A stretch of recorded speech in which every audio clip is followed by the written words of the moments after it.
Oh, well, hello. Hello, hello. Good afternoon, everyone. Testing, testing. One, two, three. Hello, happy hump day. How's everybody doing? Stone, what's the bone? The bone. What's the bone, Stone? Well, the bone is, seems like Hippler here is like, hey, bitches, get it together because I'm going to just start unsealing things. So I guess that's the bone, in my opinion, that Hippler's giving us. Hippler's decided to throw us a bone and, put a fire under their butts to say, hey, hey, gonna need you to put something in about this stuff, right? Good to see you, Stone. Welcome on in. Lux, hello. That is a great thumbnail, isn't it? Welcome in, Lux. Jazz King, hello, King. Always good to see you, sir. Love my life. Hello. So happy you're here. If you're still here, sorry I'm late, friends. Gina P, always good to see you, darling. Cheers. William Tardy, hello. Always good to see you. Stone's working and listening. Hope you have a great day working, Stone. Formerly Jimmy Bobby, currently redacted. Welcome on in. IME, hello. Mary Holt, always good to see you. I am me. Snark time. Rex. What up, Rex? Gracefully Salty, hello. Donna Salamander, hello. Jennifer, hello. Hope everybody's having a great day. Happy hump day. Yo, yo, yo. What's cracking, everybody? Candy girl. Batsheet, hello. How you doing? Silent G. Silent G. Bootsy. Oh my goodness, look at Miss Bootsy's in green. Stop. Hi, Boots. Welcome on in. Always good to see you. Yvonne. Hi, Yvonne. Combos with Bootsy. I feel like I haven't seen you in forever, Miss Bootsy. So good to see you. All right, so I know we have docs from Hippler. Yay. Awesome. Cool. Yesterday I made a post, because Lana texted me and she's like, yo, new pics. So I got real excited thinking there were new pics like on MPD's website.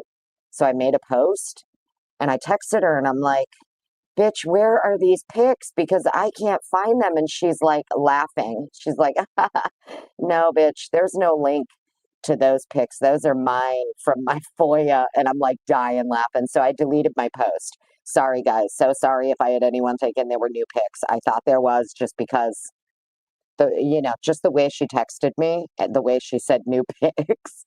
I was like, oh, great. So here I am making a post telling everybody new pics. Oopsie poopsie. She has new pics from her FOIA. I'm guessing it's the same ones I'm going to get now that I paid my $30 and did the same thing with MPD, right? So either way, I thought that was pretty funny. Yeah, she's like, no, bitch, I'm not giving, there is no link. Those are mine. I was dying laughing. Alternative perpetrator Borg. Burp, burp, beep, beep, beep, beep. ADHD Stacy. Hi.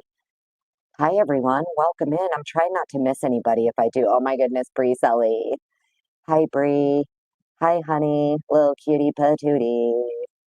Yeah, it is what it is, right, Stone? I got all excited thinking she meant new pics like uploaded to one of the sites, right? Oopsie poopsie. It's fine.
Isn't this the most bullshit ever?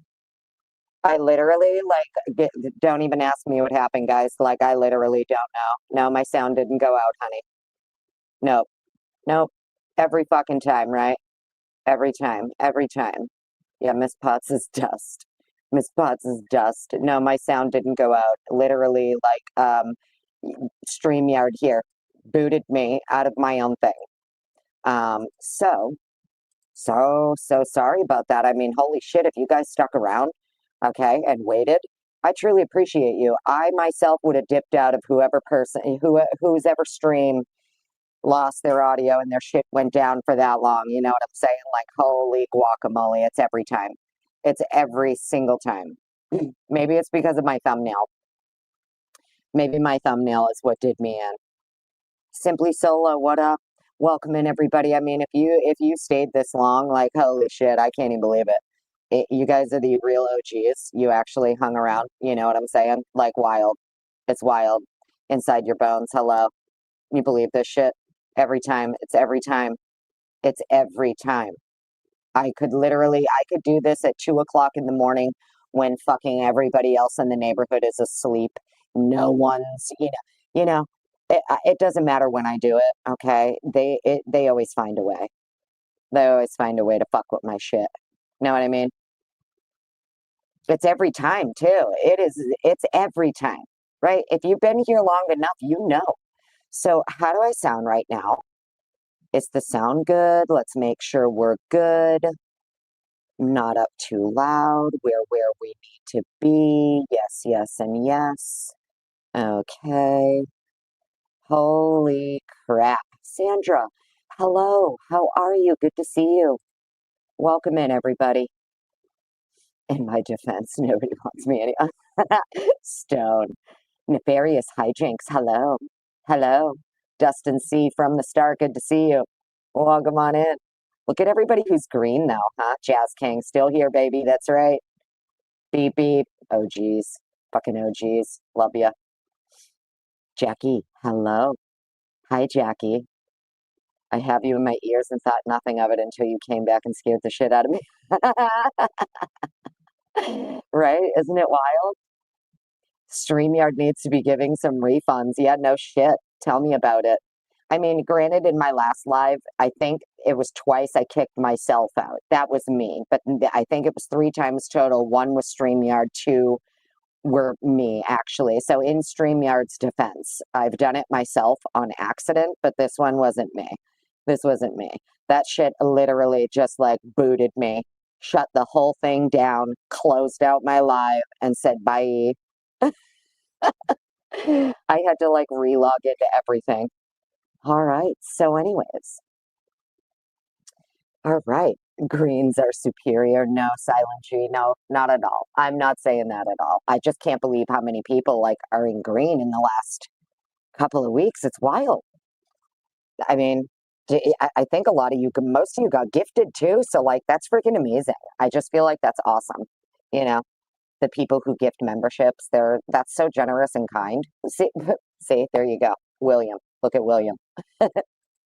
You know, and then William makes 5 more people green. You know, I just think that stuff is so awesome. Young Black Economist, thank you so much, William. I really appreciate that. Welcome to all of you who just turned green. There's 5 of you who just turned green, thanks to William. Make sure you say thank you. Young Black Economist, always good to see you. Make sure that I star everything that I want to star so it saves it for the end for me. I think I'm figuring it out now.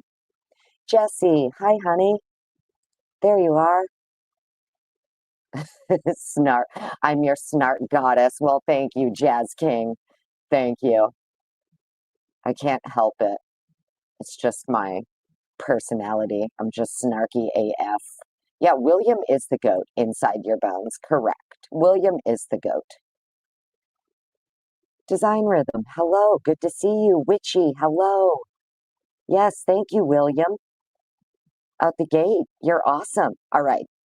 But let's get into it, right? Enough of my bullshit. And before they figure out another way to kick me out of here, let's So I understand we have new docs, right? But I feel like before we look at those, maybe as long as you guys are cool with it, we just do a little peeky poo review of the prior alternate perpetrator docs.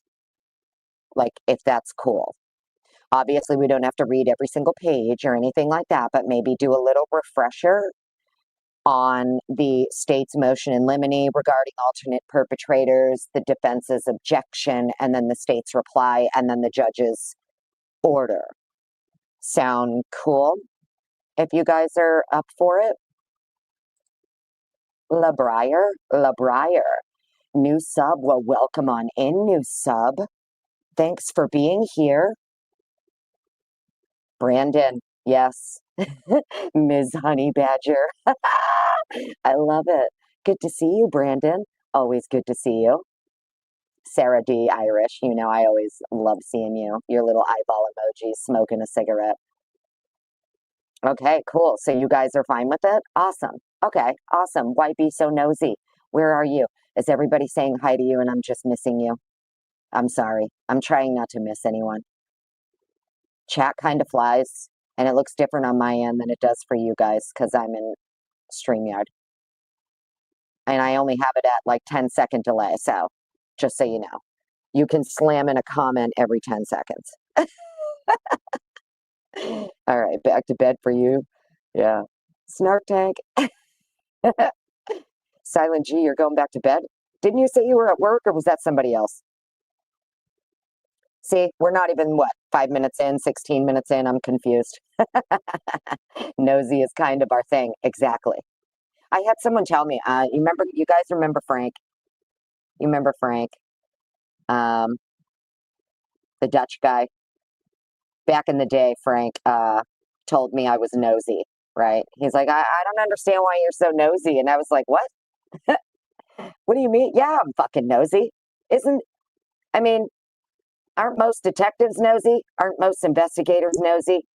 It should be like one of the prerequisites, right? If you want to be an investigator in anything, doesn't matter what it is, private investigator, fucking cop, whatever, detective, I don't care. I would imagine a prerequisite is you probably want to kind of be a nosy motherfucker, right? You know? Why are you so nosy? He says, me and Frank used to go back and forth. Like Frank is, I did, he had a live so I don't know if you guys remember Golf Inspector General. Frank did this live, where it was like a mock trial. Golf played judge. I played prosecution because I was willing to, be devil's advocate. And he was defense, or somebody else was defense. I forget who it was. But it was a lot of fun, you know. Frank, I was always really cool with Frank. Yeah, R.I.P. Golf. R.I.P. Golf. I love Golf Inspector. Love her so much. But yeah, either way, I just, I saw someone's comment about being nosy. I'm like, oh yeah. It made me think of when Frank was like, you're really nosy. You have a lot of questions. And I'm like, oh yeah. I was like, and what's your point? I know I'm nosy. Exactly. Yep. Mm-hmm. Yeah. I know it's rough. Sorry. I'm a nosy bitch. So let's go take a look at, where is it?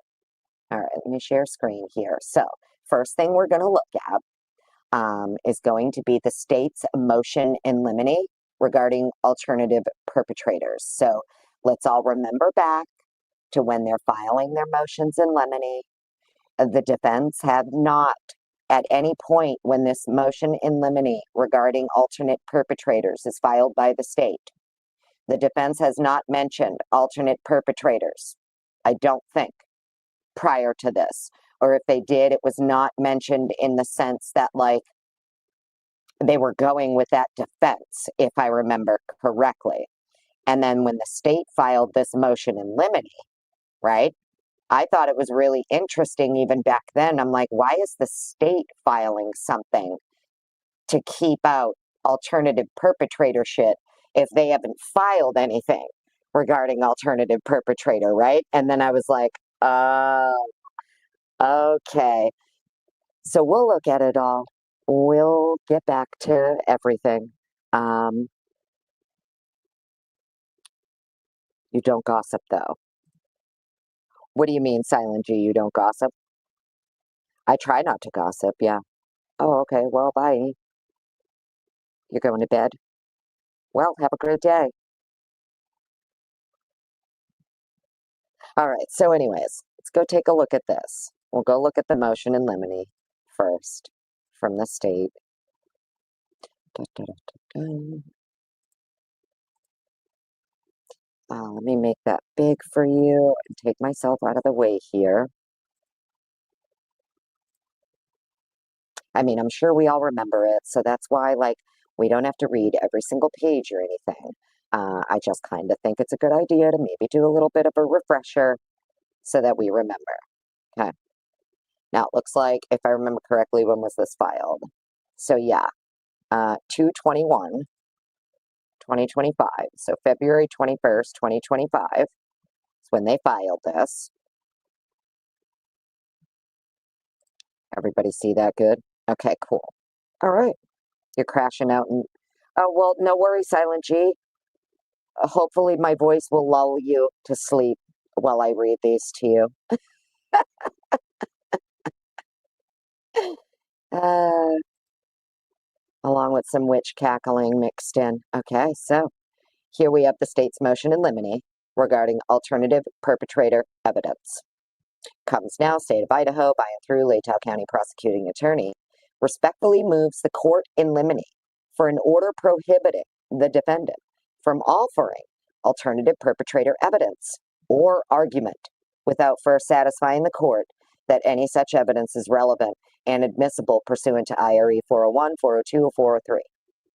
In support of this motion, the state refers the court and counsel to State v. Meister, where the Idaho Supreme Court addressed the standard for assessing the admissibility of alternative perpetrator evidence. They go through Meister. If anybody wants to, go read up on Meister, go for it. Not the point of the live today. Citing State v. Self, the Idaho, so there you go. It's another one you can look at. The Idaho Supreme Court noted the trial court must first consider and determine whether the proffered evidence is relevant under IRE 401. Second step, there's two, right, is to determine whether the probative value of the proffered evidence is substantially outweighed by the danger of unfair prejudice, confusion of the issues, or misleading the jury, or by considerations of undue delay, waste of time, or needless presentation of cumulative evidence. Noting the Larson court was concerned that a defendant will attempt to admit evidence where the sole purpose is to infer that an individual other than the accused committed the crime.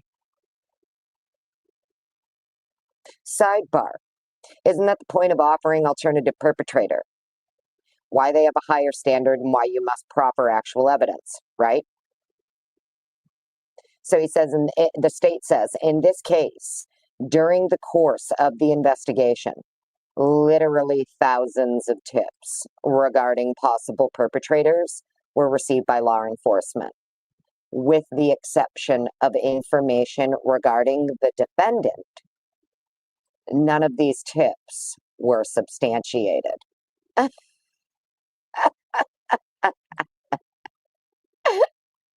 Really, Bill? Really, Bill? So thousands, literally thousands of tips that law enforcement received. Out of all of those thousands and thousands of tips for possible perpetrators, the only ones that could be substantiated were for the defendant. Where are the tips for the defendant in the reports? Anyone? Let me come back over to chat. Where in any of these reports are law enforcement following up on tips specifically related to Koberger and when? Because from what I can see in the reports, anything regarding Koberger is after arrest.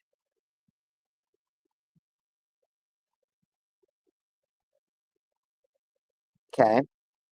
We have the ISP reports regarding the tips that they were following up on, right? According to Bill Thompson here, the only tips that they could substantiate that law enforcement received were the tips regarding the defendant. Correct? So if that's true, where are those tips in the reports? Where's the reports for those tips? I want to see the tip that was followed up and when the tip came in, when they followed up on it, how they substantiated it with what, because out of all of these reports, I'm not seeing any tips related to Coburg or anybody else. If they're in there, please tell me where they are. I'm looking at chat. So if somebody knows where the tips related to Koberger that law enforcement substantiated prior to his arrest, where are those? Anyone?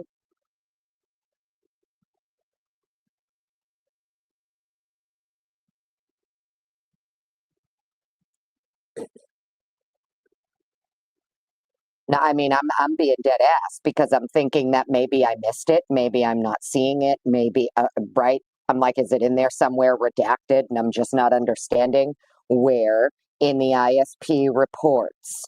Meg P, darling, maybe you know this. Hello, welcome on in, beautiful girl. Kelly, hello, how are you? I just, my question is, okay, great. So what the state is saying here in their initial filing. Yeah, I'm being serious. Being very, very serious. IROC 6. I'm being dead ass. I'm being serious. What number, ISP report number, is the tip related to Koberger that was followed up on prior to his arrest? Because that's what the state is saying here in this motion in limine regarding the alternative perpetrators. IROC 6, maybe say what instead? Say what? I'll say whatever I want, actually. I say dead ass, dead serious, dead ass, for real. I just talk however I want to talk because I live in America and I have the First Amendment and I just speak how I want to speak. But thanks for the tip, though. Karma Police, hello. Good to see you. I mean, that may be Bootsy. I mean, redacted, I don't know. That's what I mean. If there's a tip in there, right? Silent G, yeah. That's what I mean. I'll say bro, you know. I say dead ass. I say bro. I say go fuck yourself. I say whatever I want. Because where I live, I'm allowed to. I know some people live where they don't have free speech. I live where we do. So I just thoroughly exercise that right every day. You know what I'm saying? That's how we roll up around her. Gen 7, what up, gangsta? Good to see you, honey. OG Jen. Always good to see you. Okay, same, honey, right? So far, you have not seen any tips other than after arrest. Same. So I guess, my only question here is because as I went back and I looked at the documents, right? What the state is claiming here way back in February of this year is that, hey, by the way, even though law enforcement received thousands of tips regarding other alternative perpetrators, the only ones that could be substantiated were the tips regarding the defendant. And now that we have all of these reports from Idaho State Police and Moscow Police, I said, well, son of a bitch, I don't remember reading a single report from Moscow or Idaho that's related to any tips that are related to Mr. Koberger. So if someone knows where those are, I'd appreciate it. You can point me to the is it MPD report and what number? Is it ISP and the report number? I need all of the tips that were substantiated on the defendant prior to his arrest that law enforcement was following up on because I can't find them anywhere. Just wanted to point that out.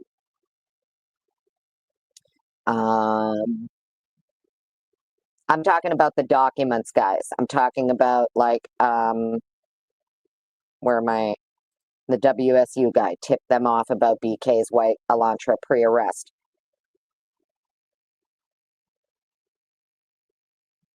WSU guy tipped them off. What date is that, though? What date is that? That they tip him off about the Elantra, if you happen to know. I'm trying to figure out which of these reports that have been released are pertaining to tips for Koberger that they somehow substantiated prior to his arrest. That's all. That's all I want to know. I don't know, Ladybug, exactly. I have no idea. According to them, let's read it. It says, oopsie, wrong one. Literally, this is the state. Literally thousands of tips regarding possible perpetrators were received by law enforcement, with the exception of information regarding the defendant. None of these tips were substantiated.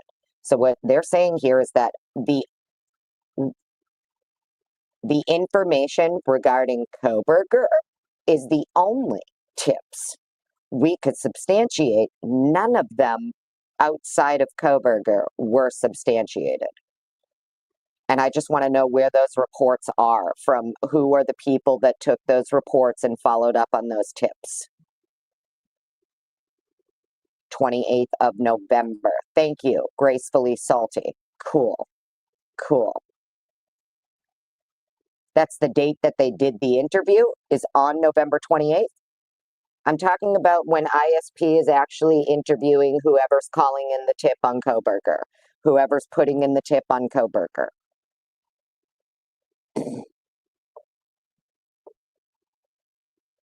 Meg P, honey, I don't know. Maybe you understand what I'm getting at, right? So out of all of these MPD reports and ISP reports, which ones are the tips for Koberger prior to his arrest that law enforcement followed up on and substantiated?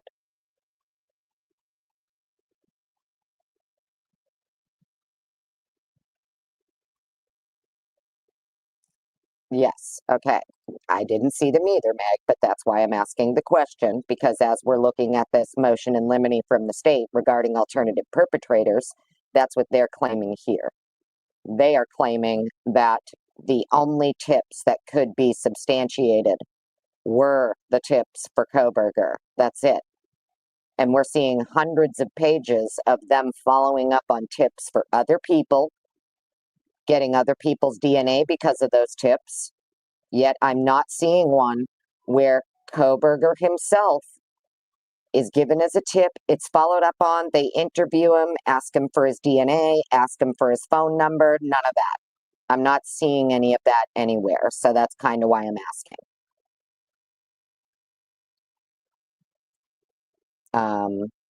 So anyways, that's just my question. It says the state submits that any attempt by the defendant to offer any attempt. The state submits that any attempt by the defendant to offer or argue an alternative perpetrator theory without evidence specifically connecting persons other than the defendant to the homicides would do nothing more than mislead and confuse the jury, and would also result in undue delay, waste of time, and would be a needless presentation of cumulative evidence and unfairly prejudice the state.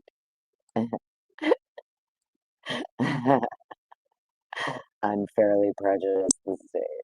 That's a good one. That's a good one. Who wrote this? Jennings? This is fucking Jennings. No, it's Thompson. Unfairly prejudice the state. Thompson, Bill, you've been unfairly prejudicing the defendant and his defense team from jump. From jump. Why are you so worried about them presenting any alternative perpetrator evidence if you know your case is so rock solid? What does it matter? You should be able to refute it, rebut it, whatever. Anyways, so that's the motion in limine from the state regarding alternative perpetrators. So let's go look at the defense's objection.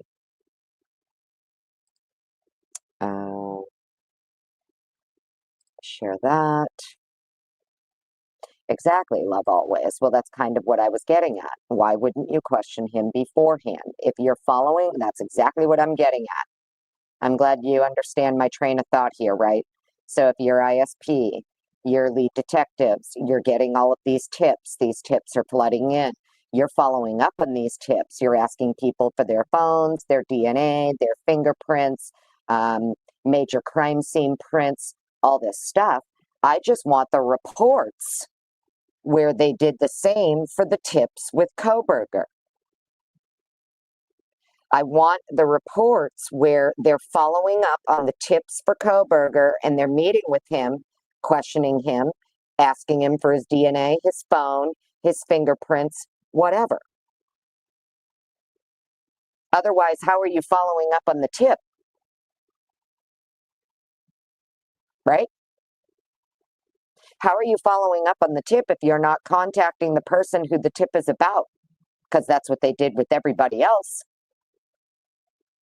And the people that they couldn't get in touch with or meet face to face. I mean, shit, they went to the lengths of like having a maintenance guy go find blood inside Showalter's apartment and shit. You know what I mean? So it doesn't make any sense to me that if you're going and meeting with all of these other people all over the state of Idaho and Washington to get their major crime prints, their DNA, their hairs, whatever, right? How come you didn't do the same with fucking Kohberger when you were getting the tips for him? When did these tips for him start coming in? Where are they? How did you follow up on them and substantiate them if you never met with him and never asked him for his phone or his DNA? I just don't, I don't get it. Don't get it. That's all. All right, so let's look at the next one. Hopefully my audio is holding up for everybody. Welcome in, everybody, mods. Everybody, thank you for being here. It says there's like almost 200 of you. So, thanks for being here. All right, next one. This is the defendant's objection to the state's motion in limine regarding alternative perpetrators. Make that bigger. Make sure you can see that okay. Audio's holding up. Awesome. Thank you so much. Yeah, you know, give it a thumbs up, give it a thumbs down. Follow your heart, not your frown. That's what I always say. They live, what up? If there's anybody else I'm missing, I'm sorry. Dean A, hello. Live Levin. If I recall, it was 20,000 cars they were looking through, and they said when it comes to the Elantra. Okay. It's just something that stood out to me when I was reading through all of these reports from MPD and ISP, the lack of tips coming in for Kohberger. And furthermore, it appears in their reports, all of the mentionings of Kohberger are happening after his arrest, and they're interviewing people after the fact who are like, oh, well, yeah, I mean, he always, gave me the wrong vibe or whatever, he was a weirdo, he did this, he did that. It seems like they're doing all of this afterwards because now these are the people they plan to call as witnesses regarding his behavior and etc. And it's strikingly obvious to me that if they were receiving tips on Kohberger prior to his arrest, they don't appear to be in the reports. And if they are, maybe it's redacted. Furthermore, they didn't go talk to him or get his DNA or ask him for his phone or nothing like they did with everybody else, right? Everybody else, they're showing up saying, we're going to need your fucking DNA and your phone. Stat, right? So why didn't they do the same for him if people were calling in tips for him? You know what I mean? Now, I understand that. Love always. I get that. I understand that November 13th shows the Elantra. That's not what I'm talking about, shows in Elantra. I'm talking about the actual reports, the final reports coming from law enforcement. What report number states prior to Kohberger's arrest that a tip was submitted for Brian Kohberger and the police followed up and substantiated that tip?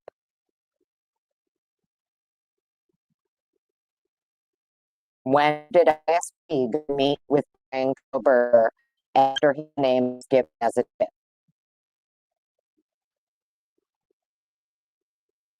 What tips out of the thousands of tips are the ones for Kohberger that are being followed up on and substantiated? There should be a report number. There should be a supplemental report for the tip. And I'm not seeing it. Just not seeing any supplemental report regarding tips for Kohberger that are being followed up on prior to his arrest. It's all happening after. I don't know, Meg P. That's what I'm asking, darling.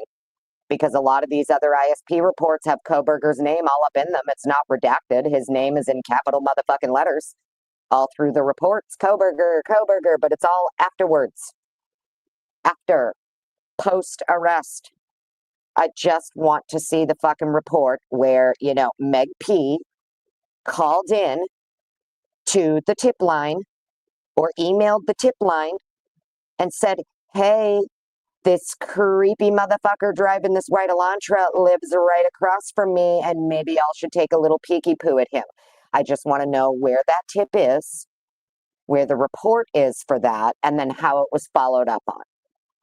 Know what I mean? Whoever it is calling in the tip. You can redact the person's name. I don't care. But we should have supplemental reports showing tips being called in on Kohberger before his arrest. Or else how the fuck are they following up and substantiating them? If they aren't pre-arrest, how are you going to follow up and substantiate a tip that came in after his fucking arrest? You can't. You understand? Maybe I'm not making sense. It's too early in the morning, and it's 2 o'clock in the afternoon actually, but my brain feels like it's still 7 in the morning. Let me take a sip of my coffee. Maybe I'm just not making fucking sense here.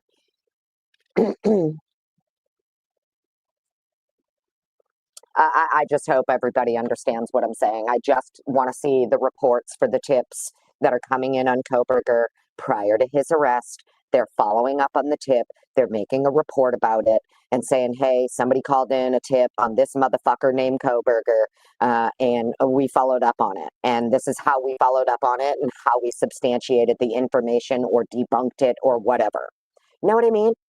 I just want to see those reports.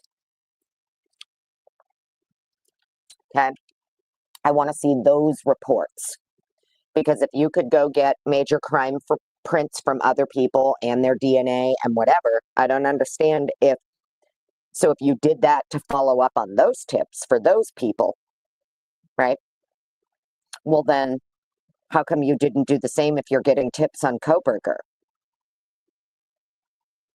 Know what I mean? It's just so weird to me. It's very, very strange to me that you claim in your motion in limine regarding alternative perpetrators that the reason the defendant shouldn't be able to argue it or present any evidence regarding alternative perpetrators, is because, well, yeah, even though we had these thousands and thousands of tips coming in, the only ones we could substantiate were for the defendant. Okay, well, where's the reports for that? Where are the fucking supplemental reports for those tips?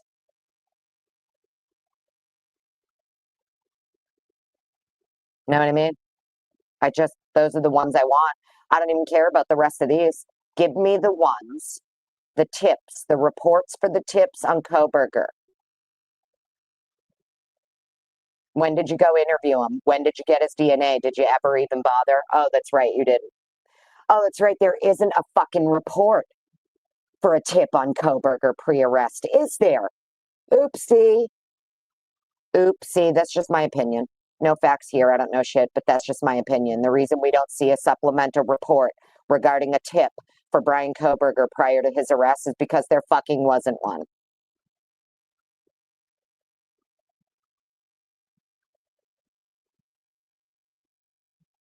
If they were getting legitimate tips for Koberger prior to his arrest, they would have done with him exactly what they did with the other motherfuckers. They would have showed up, interviewed them, even with your lawyer present, not a problem. Bring your fucking lawyer with you. We're going to interview you. And by the way, we need your DNA and your phone. If you have a problem with that, we'll get a warrant. Right? That's what they were doing with everybody else. But not him. Interesting.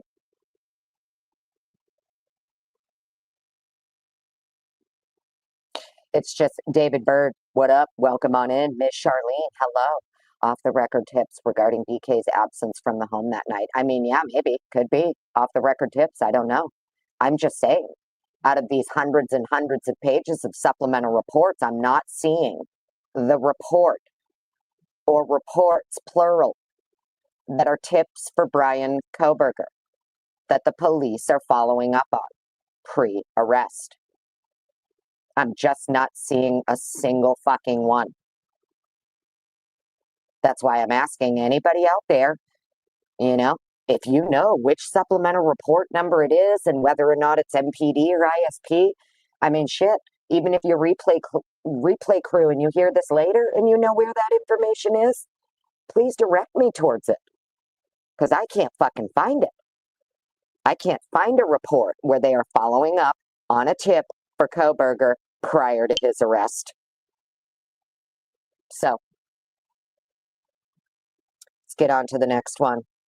All right, make sure that's big enough. Everybody can see it. Cool.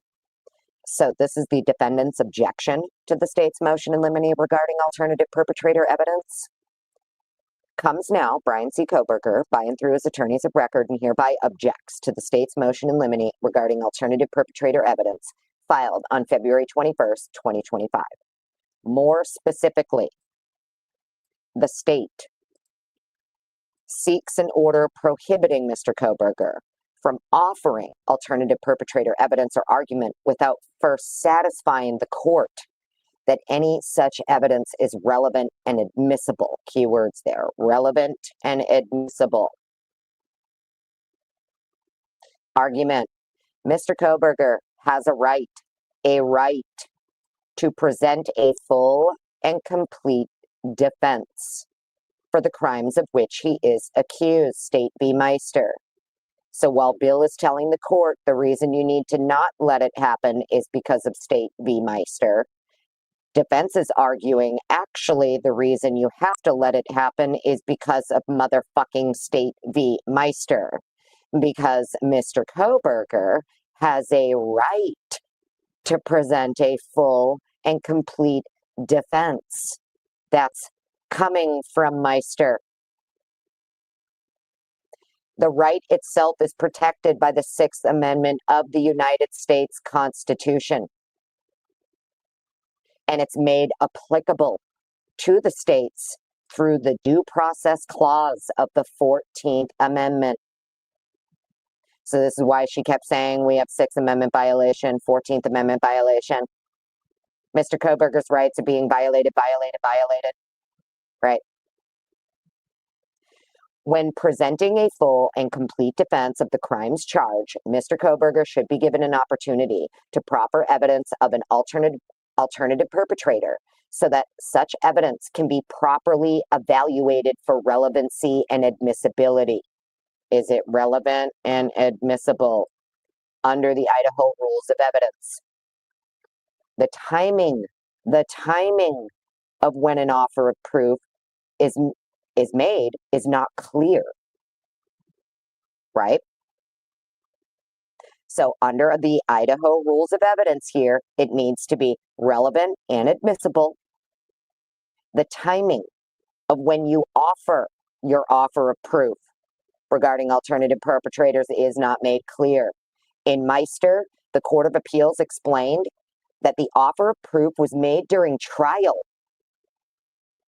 So this is why she was not fucking putting it in. And this is why the state filed the motion in limine to force it. The state filed the motion in limine first to fucking force it. She was not going to do it until trial because it's not clear when you present it. In Meister, the Court of Appeals explained that the offer of proof was made during trial. In State v. Buck, the state, so this is where she cites Buck, right? So in Meister, the Court of Appeals says that you can make your offer of proof regarding alternative perpetrators at trial. Then there's two unpublished opinions providing guidance that the typical timing of an offer of proof is during trial. Okay? So not only did the Meister court say it's made during trial, but then you have two unpublished opinions that are also providing guidance that the typical timing for the offer of proof would be made during trial. In State v. Buck, the state filed a motion in limine to exclude alternative perpetrator evidence, but the court ultimately reserved ruling on the motion and ordered the defense to provide an offer of proof before it engaged in questioning on the issue. So in Meister's of the opinion, you can just present that offer of proof at trial. Fuck the state. You don't need to tell them shit prior, right? I mean, basically, you can do your offer of proof at trial, and you can hold on to that if you choose to, right? In Buck, what the state did is the state filed a motion in limine first to exclude it, therefore forcing the defense to have to argue, just like what was done with Ann Taylor, for the court to hear it in what? Oh, that's right, in their closed little fucking hearing that they had first. So it gets presented to the court first before you're allowed to bring it in at trial. And that's what Hippler did. Hippler sided with Buck, right? Hippler ended up going, as we'll read in his decision, he ended up going with Buck, basically, and allowed them to make it so that the defense has to offer the proof of alternative perpetrators pre-trial. So in my opinion, it was like a strategic, tactical thing by the state, to be honest with you, because technically under Meister, she would have been able to hold on to that until trial. And by the state filing their motion in limine first for the alternative perpetrator evidence, it kind of forced them, like in Buck, to have to go before the judge, and the judge got to see it all first. I could be wrong, but that's what it's appearing, because as we'll read in Hippler's decision, that's exactly what ended up happening, right? All of the alternative perpetrator shit had to go through Hippler first, and he had to decide if it was relevant or admissible. And he basically was like, well, none of it is relevant or admissible, and even if it was, it's just rank speculation on the part of the defendant. Kind of like the state's case. Rank speculation against the defendant.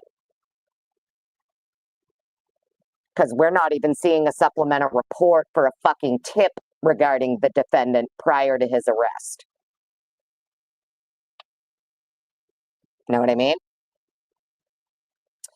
So, let's get back into this. So I hope you guys understand what I mean here, right? Essentially, the reason that Ann and the defense team had not really done anything regarding alternative perpetrators prior to this motion in limine is because technically they could have held on to it till trial. They wouldn't have had to present that till trial under Meister. But because the state filed the motion in limine first, you had to go with Buck right?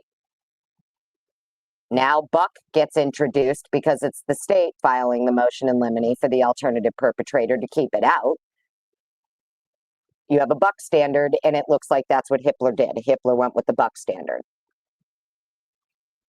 It says the state argues that literally thousands of tips regarding possible perpetrators were received by law enforcement during the course of the investigation, and that none of these tips were substantiated, with exception of information regarding the defendant. The state is correct that over 45,000 tips have been disclosed, and tips continue to come in daily. This case is full of alternative perpetrators. The state chose to focus on Ms. Kober at its own peril. Ms. Kober will produce offers of proof related to many alternate perpetrators in this case that will meet the Idaho Rules of Evidence 401, 402, and 403. Many alternate perpetrators can be connected to the crime. Interesting, right? Stop sharing that. Now let's go read the state's reply to that, because you have the state's reply to the defendant's objection, and then you have Hippler's order on it. I mean, I'm sure we all remember, which is why I'm not like reading every single thing. Okay, I know we all remember. It's just a refresher. And then we'll get into the new docs. They're also not that long. State's reply, defendant's objection. Make that bigger. Oopsie. Okay. Joanne, well, good morning to you. Welcome on in, darling. Hanky Panky, new subscriber. Hello. Welcome on in. Good to see you.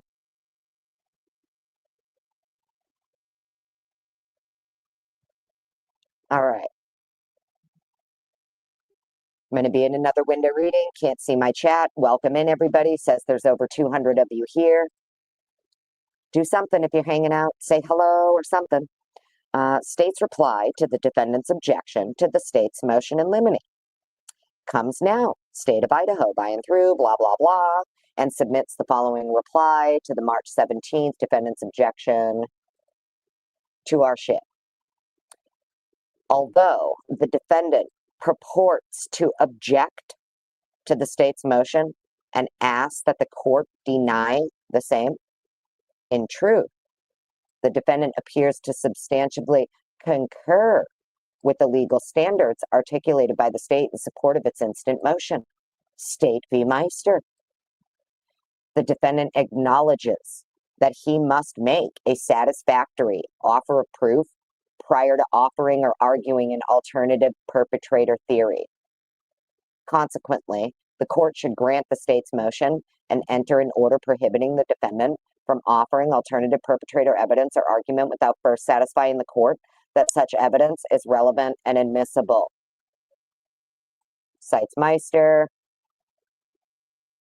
The defendant's proffer or offer of proof must include evidence specifically connecting person or persons other than the defendant to the homicides, recognizing that, quote, mere inferences that another person could have committed the crime will most likely not be relevant, and if relevant, will still be subject to the limitations provisions of IRE 403.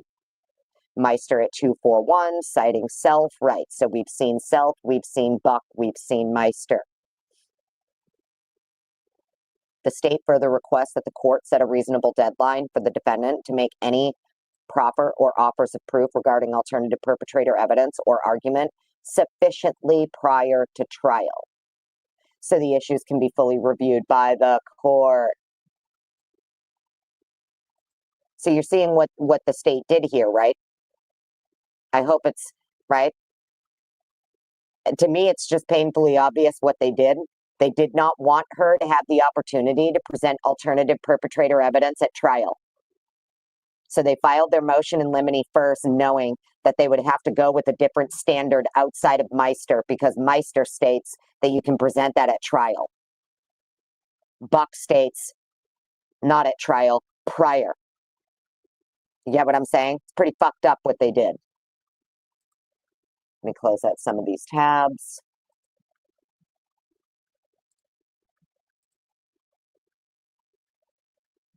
And then now we have the judge's redacted order regarding all of this.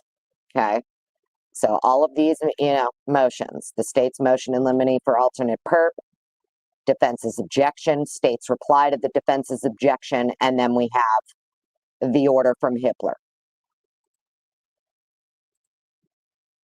And shocking enough, as we all remember clearly, we're not going to go through this whole thing, but as we all remember clearly, well, shockingly enough, wouldn't you know? What does the court find here? Well, the court concludes that at this time, defendant's alternate perpetrator proffer is inadmissible under Meister, as it is irrelevant and or excluded by IRE 403. However, this does not foreclose the defendant from cross-examining law enforcement regarding the reasonableness of its investigation and its follow-up on plausible leads. Goes through the standard, then the analysis, blah, blah, blah. Here, the evidence the defendant has offered purporting to establish the 4 individuals as alternate perpetrators abjectly fails to meet the Meister standard. Namely, the evidence is entirely irrelevant. Remember, relevant and admissible. And if the judge doesn't think it's relevant or admissible, nope, sorry, fuck you. That's what it comes down to. And that's the whole reason the state filed their motion in limine first, so that the defense wouldn't be able to present it at trial. They'd have to present it to the court first. And of course, the court decides, well, sorry, bitch, none of it's relevant or admissible. Fuck off. Have a great day. So we don't even need to read all of that. Okay? He's literally basically saying, like, oh, well. And then this is all the shit that's redacted. And now this is what they're talking about now. All these footnotes that are redacted in the new docs we're going to read all have to do with these footnotes and whether or not they should stay redacted and why and blah, blah, blah. So the gist of this is that, technically, this defendant should not have had to offer proof of the alternative perpetrators until trial.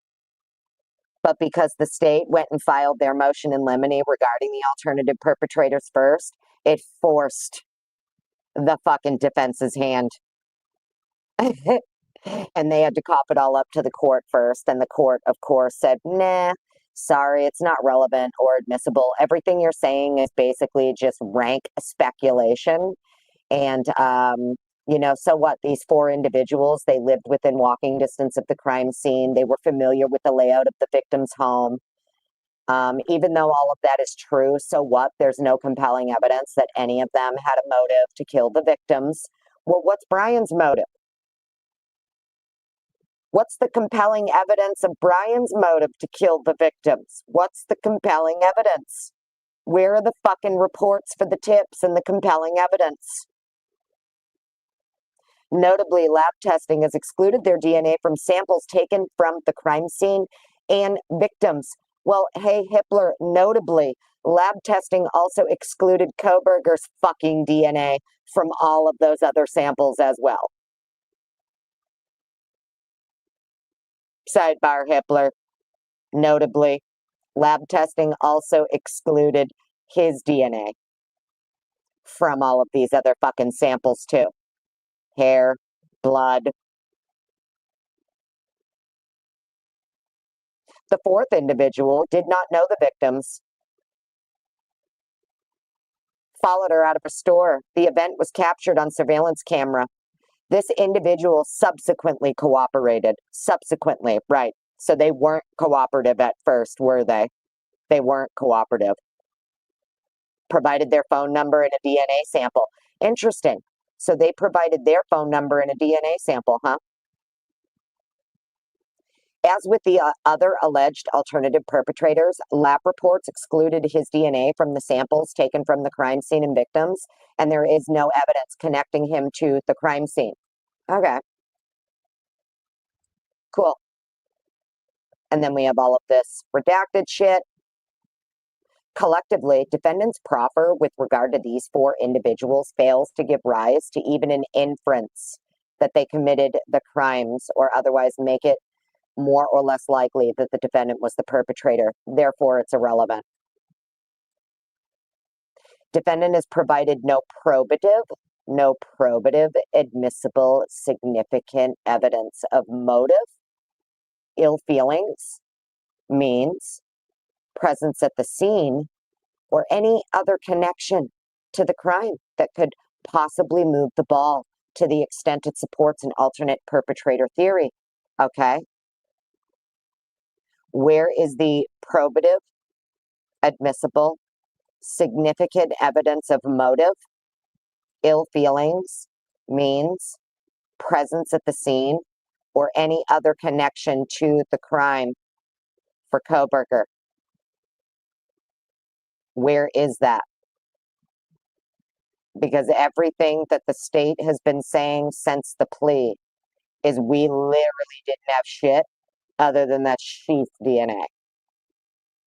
We couldn't find a fucking thing and we tried.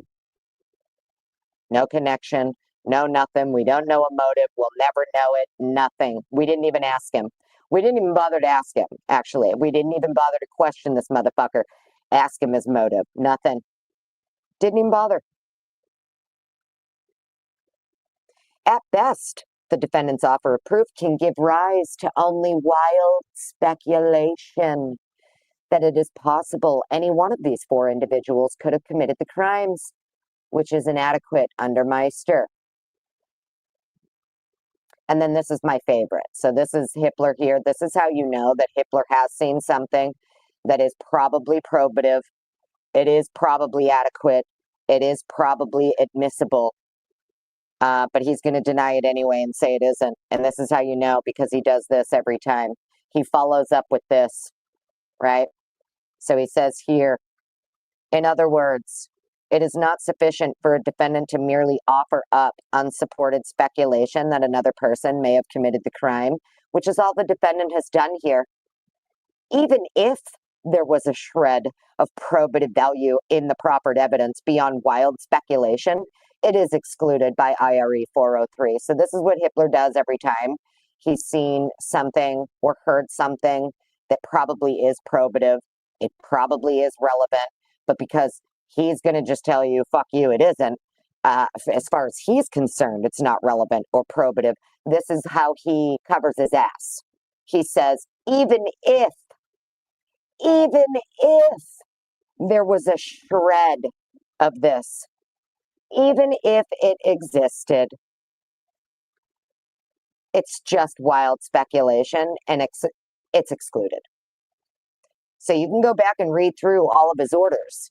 And I promise you, in almost every order of Hitler's that he's denying something for the defense, you're going to find this in here, this sentence, even if, those two words, even if.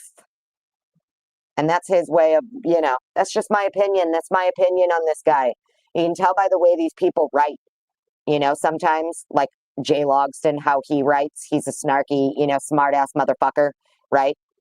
Miss Massive, also snarky to the point, you can tell by how these people write. And in almost in all of Hitler's orders, he somehow includes this in here when he is denying something for the defense. It's basically like, well, listen, Anne, even if it was there, I'm going to fucking pretend it wasn't. You know what I mean? Move along. That's just how it feels, in my opinion. Anybody else? Do you get what I'm saying? Know what I mean? I know I'm snarky. Let me get back over to chat. I'm sorry, I was reading docs. Let me come here. Lucy, beep, beep. Good morning, for fuck's sake, Fitziana. Good afternoon, darling. Willie, hello. Hope you're feeling better, homie. Really hope you're feeling better. So I hope you guys get what I'm saying, right? Now that we go back, we refresh, we see it all in order, how it's going here. Love, Tina, hello. good to see you. Beckles, hi. Who else did I miss? Kane B. Always good to see you. Did you fix me yet, Kane B? Did you fix it yet? I hope you fix it soon. Lolita May. Hello, welcome on in. Exactly, brutally honest. Even if I'm going to deny your motion anyway. Exactly. It's his favorite thing and it's in all of his shit. It's always in there when you get in. It always says, even if there was a shred, even if. It's like, bro, you know, what do you mean, even if? There shouldn't even be a paragraph that exists that says, even if this shit exists, I'm going to fucking pretend it doesn't. I mean, that's basically what he's saying. He's basically saying, even if it exists, I'm going to fucking pretend it doesn't because guess what, bitch? I didn't want your case to begin with. I'd like to say I'm happy to be here, but let's not start with an untruth. Motherfucker never wanted the case from jump. Know what I mean? Woke up 1984. Hello. Welcome on in. So, I just wanted to kind of go over and do this as a refresher, a little snarky refresher before we get into the new docs. Let's see. Was there something else I highlighted here? Under United States v. McVeigh. Likewise here, presentation of the proffered alternative perpetrator evidence would pose a great threat of confusing the issues because it would force the state to defend against a nebulous allegation that perhaps these individuals were involved. It would force the state to defend against nebulous allegations that perhaps these individuals were involved. Well, no fucking shit. They would have to defend against it because it's an alternative perpetrator fucking theory. They would have to cross-examine it just like the defense has to cross-examine, right? Isn't that the whole point? Isn't that why Meister says that you can do it at trial? And the state can cross-examine your alternative perpetrator evidence and try to debunk it. May the best man fucking win. That's how it's supposed to be. It also presents a threat of unfair prejudice, right? Right, unfair prejudice to the state. Unfair prejudice to the state because the state has to try and debunk it. And well, what if they can't?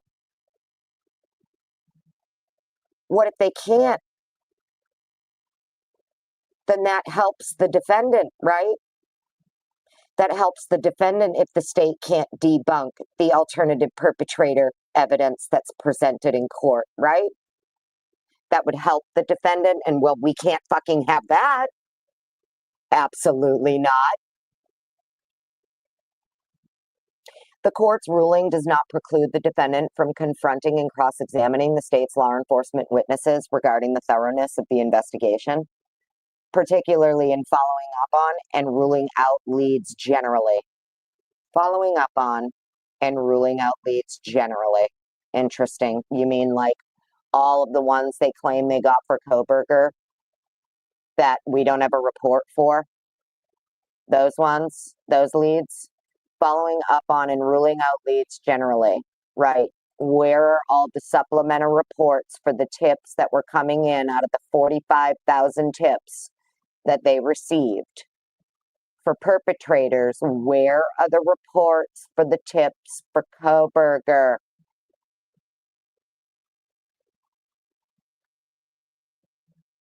Court of Appeals recently found in an unpublished opinion that questioning a detective about failing to follow up on other plausible leads was relevant to alternative perpetrator analysis.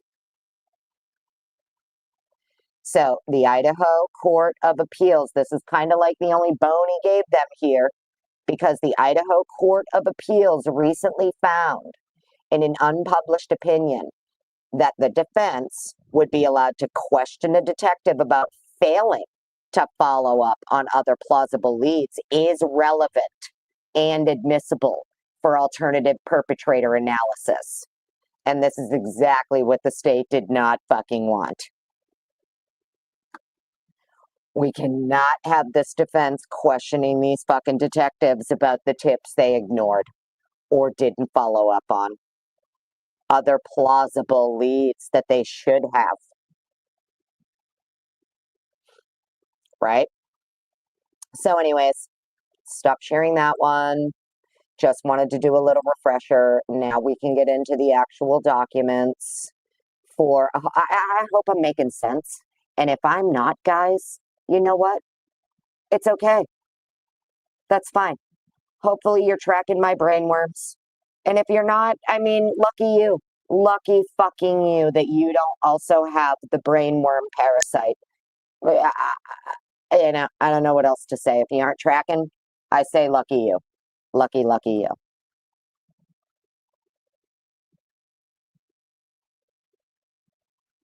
But now you get my brainworms. Wanted to do a refresher. So let's see. Oh, yeah, right. Exactly, Heather Mosher. It's like, holy shit. They definitely, it's not, you know, it's why sometimes like you just got to go back and like look at stuff. And that's why I wanted to show the documents together because they all go together. And then it kind of helps us understand like where we are now that we're getting all these reports, all these supplemental reports. That's the first thing I was looking for in these reports. Okay. First fucking thing I'm looking for, tips for Koberger. Where are the supplemental reports for the tips that are being substantiated by law enforcement for Koberger prior to his arrest? And yes, I say law enforcement, LAR, LAR, LAR. I don't know why I say it like that. I just do. And if someone tells me to say, yeah, I can't. Law, law. I have to try really hard to say law enforcement. It's just law enforcement when I say it fast because every now I still have this part of my southern accent that's stuck in there deep inside of me and it won't leave. Okay. I say law. I don't know why. It's just I have this, you know, it sticks. I can say criminal law just fine. Isn't that fucking wild? Criminal law. I don't say law. Isn't that wild? Anyways, you get my brainworms. But yes, exactly, Lucy, right? Lucky fucking you if you don't have my brainworms and you can't follow along. You consider yourself blessed if you can't follow along in my brain. Consider yourself blessed, okay?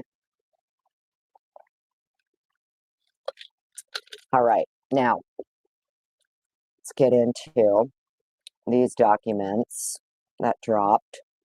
From what I understand, too, not really a lot of let's see, defendant's response to the court's order, state's response to the court's order, and then the order. Okay, cool. Order request. Let's do defendant first, I guess. Sure. 8 pages. Fuck my life.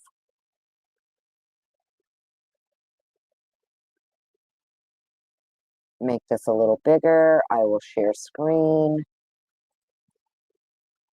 Okay.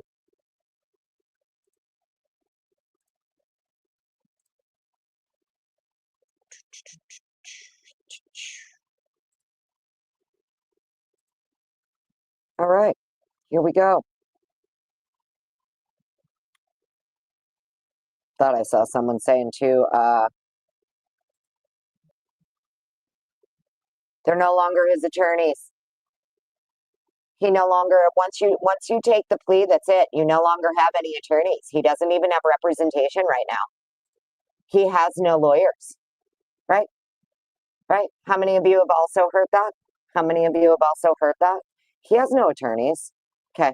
Well, I mean, I'm pretty sure right fucking here, right? I'm going to make it really big, really, really, really big. See right there, right here, where it says assigned attorney. Oh, look at that. Ann Taylor, Elisa Massoff, Vicka Barlow, Jay Logston. Well, son of a bitch, would you look at that? Looks like he still has the whole fucking team, huh? Okay. So can everybody please stop saying Brian Koberger no longer has attorneys, right? So I don't have to do stuff like this. Okay. I'd really appreciate it. I really would. Stop saying Brian Koberger doesn't have attorneys.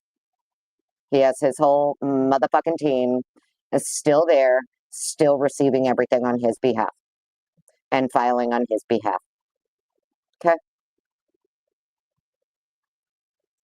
So just wanted to make that big and make sure everyone can see Mr. Koberger, okay, has attorneys right here. Okay, so we have the defendant's response to the court's order regarding sealed documents. You know what? Maybe I should have done it the other way. Court's order and then their responses to it, huh? What do you think? Is that a better way?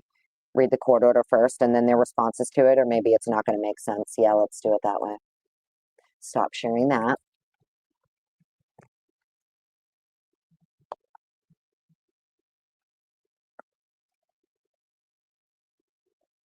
I was just like, oh my God. Yeah, I know.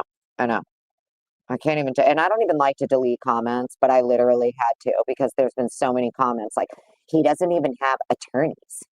He doesn't even have representation anymore because he took the plea. I'm like, are you actually smoking meth? Right? A basic fucking Google search will show you.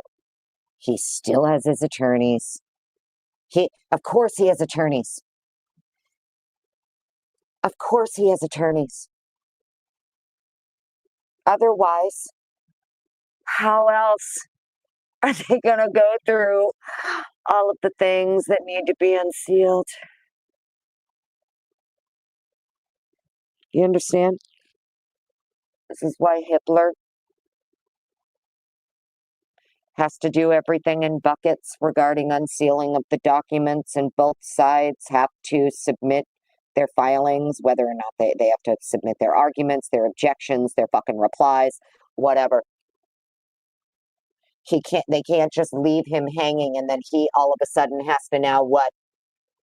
Reply, file his own replies and everything to orders on unsealing and redactions and things that do you get what I'm saying? Of course, he still has his fucking attorneys.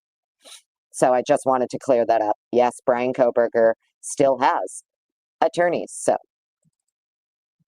let's read the judge's order first, and then we'll go into their replies. Yeah, this one's only 3 pages, so this will be quick. Make this a little bit bigger, and I can share.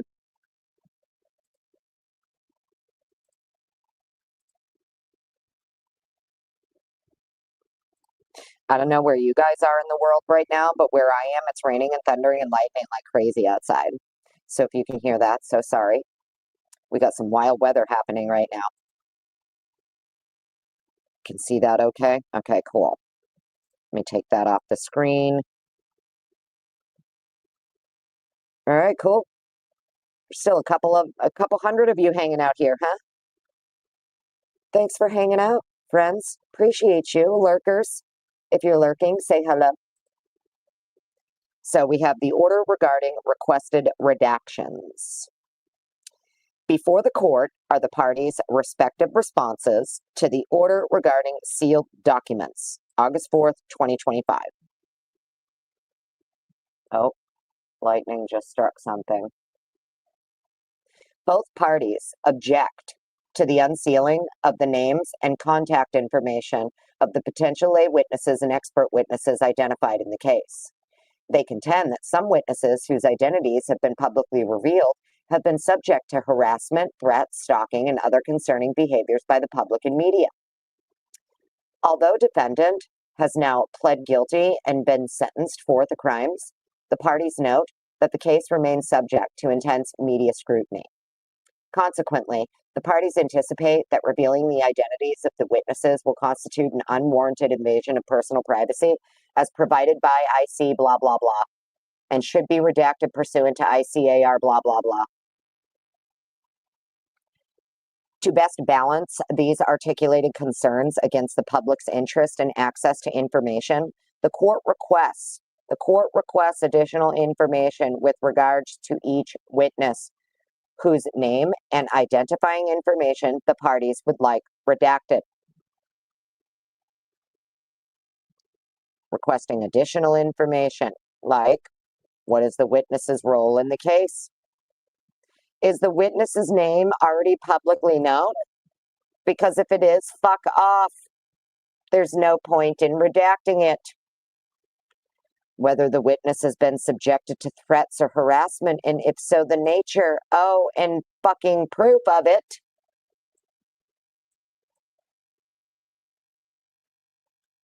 Following submission of this material, which is to be filed under seal, the court will review the information and either issue a written order or set the matter for a hearing.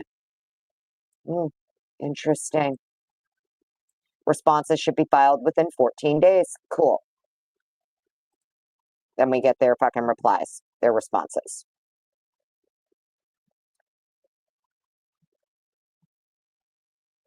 So it's interesting that even Hippler is saying, yeah, well, is the witness's name already publicly known? Because, I mean, if it's in the police reports, other records, media exposure, we're not fucking redacting it. You know, this isn't rocket science. If the name is already out there and it's already in the fucking court docs and shit, what do you mean? Why do you want it redacted now? That don't make no sense. Okay, let's close that one out. Then we have the response. Okay, cool. Now we can do defendant's response. Okay. Da, da, da, da. Hopefully my audio is holding up for us.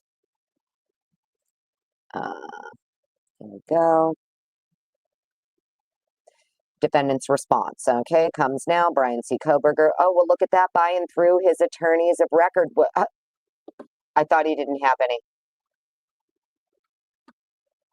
I thought he didn't have any attorneys. Comes now, Brian C. Koberger, by and through his attorneys of record.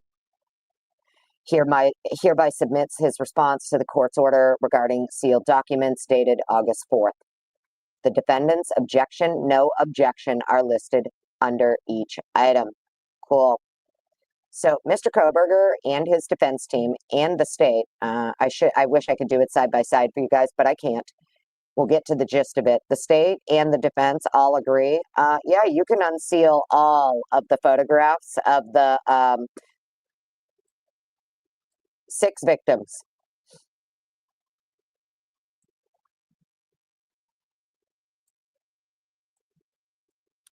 So yeah, they're fine with including photographs of the deceased victims and the other 2. So maybe it isn't of them actually deceased, I'm guessing. It's photos of them all together or something. I don't know. So they're not objecting to that. State's Exhibit S1, 5. Okay. July 23rd, orders modifying and amending the no contact order. The defense has no objection to unsealing with redactions of anticipated witnesses. Yeah, so basically, as we read through all of this, they have no objection really to unsealing anything and everything other than names and addresses, right? Sheriff's return concerning the witness KSF, no objection. Unseal it with redactions, no names and addresses or personal identifying information, right? Guilty plea advisory form that was completed by the defendant, no objection. Notice of filing defendant's additions objections to the jury questionnaire. The defense objects to this one based on the language of ICAR 32G8. All renditions of the juror questionnaire were sealed and not for circulation. portions of the questionnaire contain sensitive information relating to mental health and or other portions contain potential witness information. Okay, fine. Redact it. Just redact their names. Yeah, the defense submits that ICAR 32I, blah, blah, blah, apply to people having names revealed. There is continued public and media scrutiny relating to this case, and keeping names protected will prevent harm, harassment, and sensitive information from becoming media fodder. Interesting. Even though this pleading does not contain that information, the defense suggests that all parts of the questionnaire be treated the same. Okay. So it looks like they're fine with this shit being unsealed as long as you don't put the people's full name or like address, right? Sheriff's return concerning witness TAD. Defense has no objection to unsealing with redaction. The defense has no objection to unsealing with redactions of anticipated witness names and addresses. Sealed order on defendant's offer of proof. This is the one that I was like, and that's why I wanted to look at the alternative perpetrator stuff today with you guys before we got to this. This is interesting. The defense objects, based on ICAR 32, there is continued media attention, including social media and online sleuths, beep beep bitches, that's you, and public harassment reasons. Online media reflects continued attention and comments that may be offensive and harassing and impact safety and livelihood of persons named.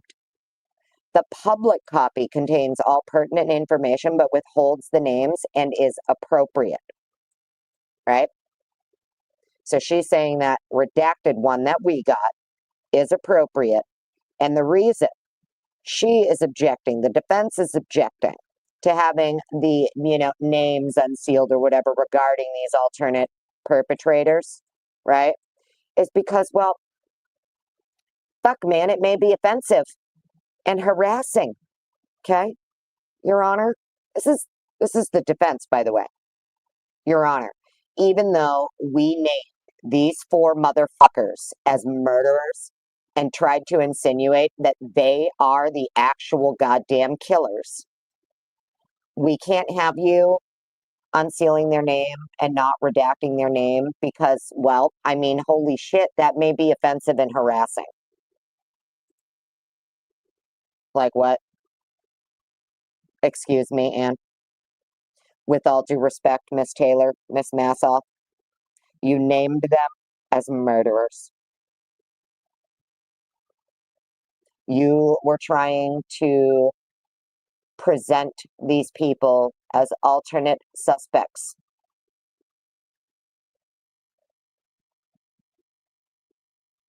But now all of a sudden you're concerned that them being named alternate suspects in your filing. Well, fucking A, that's offensive, Your Honor. We can't have that happening. We cannot have people being offended, Your Honor.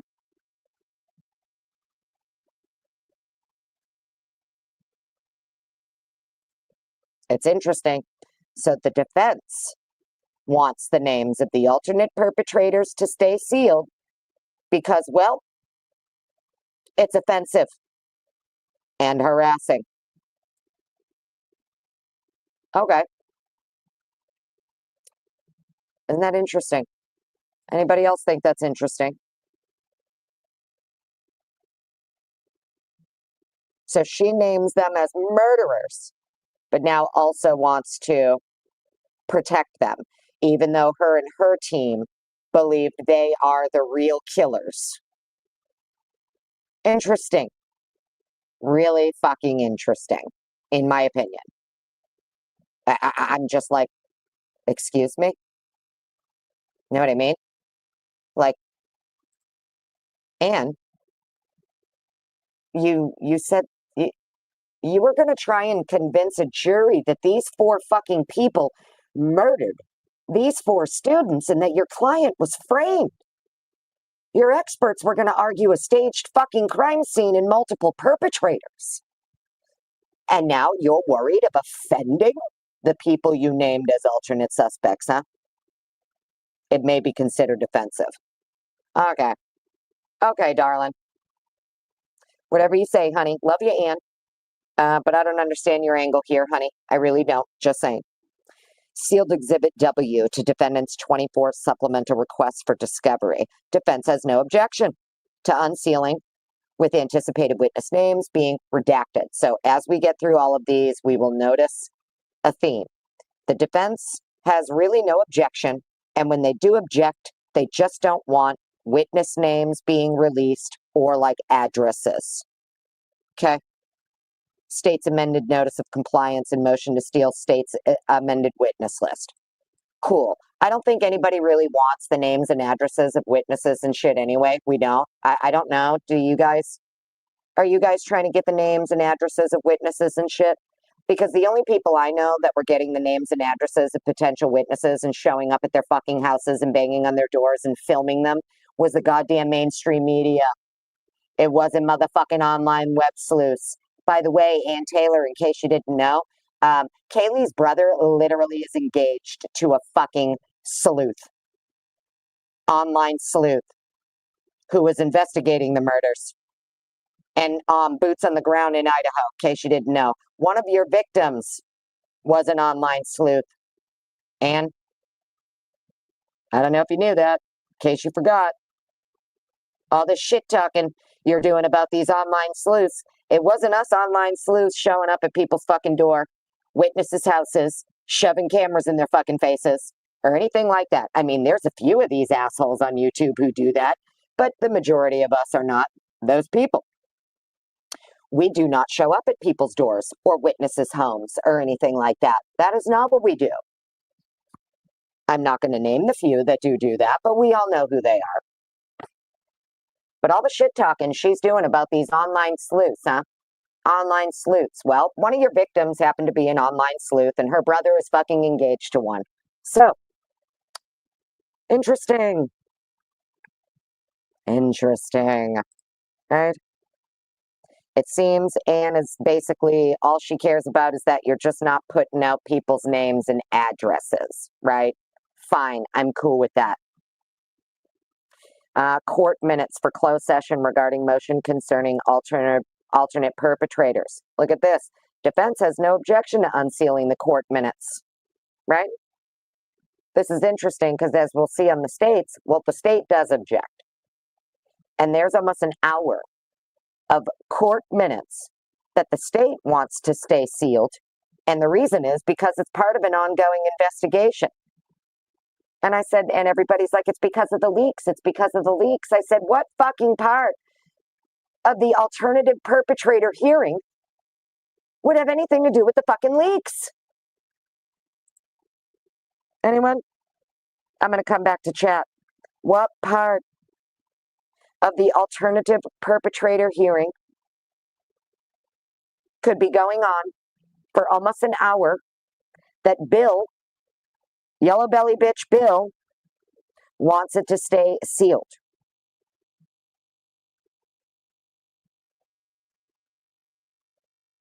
That has anything to do with leaking.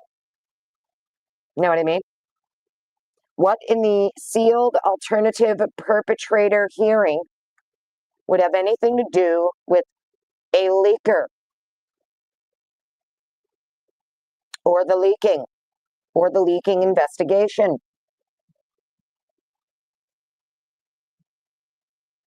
You know what I'm saying? Doesn't make any sense because the state actually wants almost like it's like almost an hour portion and then another portion. They want it to stay sealed. And allegedly it's because it's all part of this other ongoing investigation. And allegedly that investigation has to do with the leaking. And I'm like, okay, I just want someone to explain to me what part of the alternative perpetrator sealed hearing where the evidence was fucking proffered to Hippler about these alt perps would have anything to do with what's being investigated for leaking. Know what I mean? So that's all I want. I don't know if you watch this on the replay crew and or when I come back to chat, I'll check comments. But I'm just talking out loud here, staring at my screen, friends. I'm in another window reading, so I just thought it was really interesting. The defense has no objection to unsealing it at all. So it's just really interesting. I don't know. Let's see. Defense has no objection to Exhibit S1, S1A, S1B. No objection, no objection. This is request for discovery, request for discovery. Another request for discovery, all regarding expert testimony. No objection, no objection, no objection. Sheriff's return concerning witness YR. No objection other than keep their name and address out. Right. Cool. Defendant's reply in support of motion for access. No objection to unsealing. Defendant's reply to state's objection to the defendant's offer of proof regarding alternative perpetrators. Defendant's evidence in support of offer of proof regarding alternative perpetrator. Evidence in support of the offer. The defense requests redaction of anticipated witness names based on ICAR. Anticipated witness names.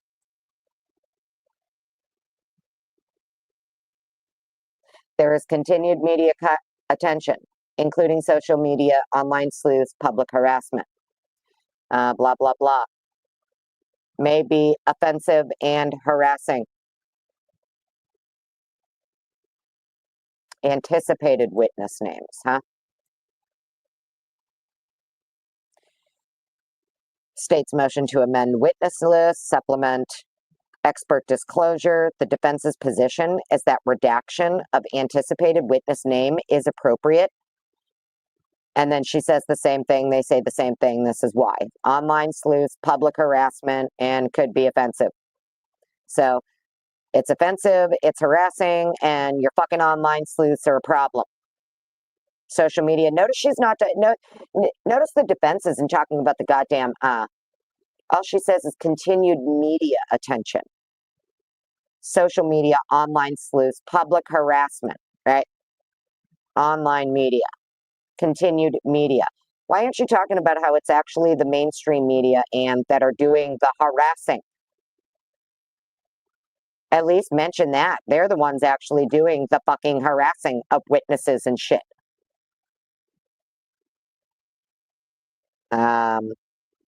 Let's see. Order sealing state's response to the defendant's motion regarding special investigation. No objection. Defendant's motion for access. No objection. Motion to seal state's response to the defendant's motion regarding special investigation. No objection. State's response to defendant's motion regarding special investigation. No objection.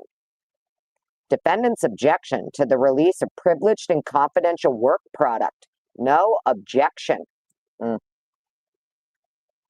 Defendant's motion for access and fair investigation. No objection. Yeah, I want to look at that. Motion to seal defendant's motion for access and objection to court's order. Objection to the court's order. Can't wait to see that.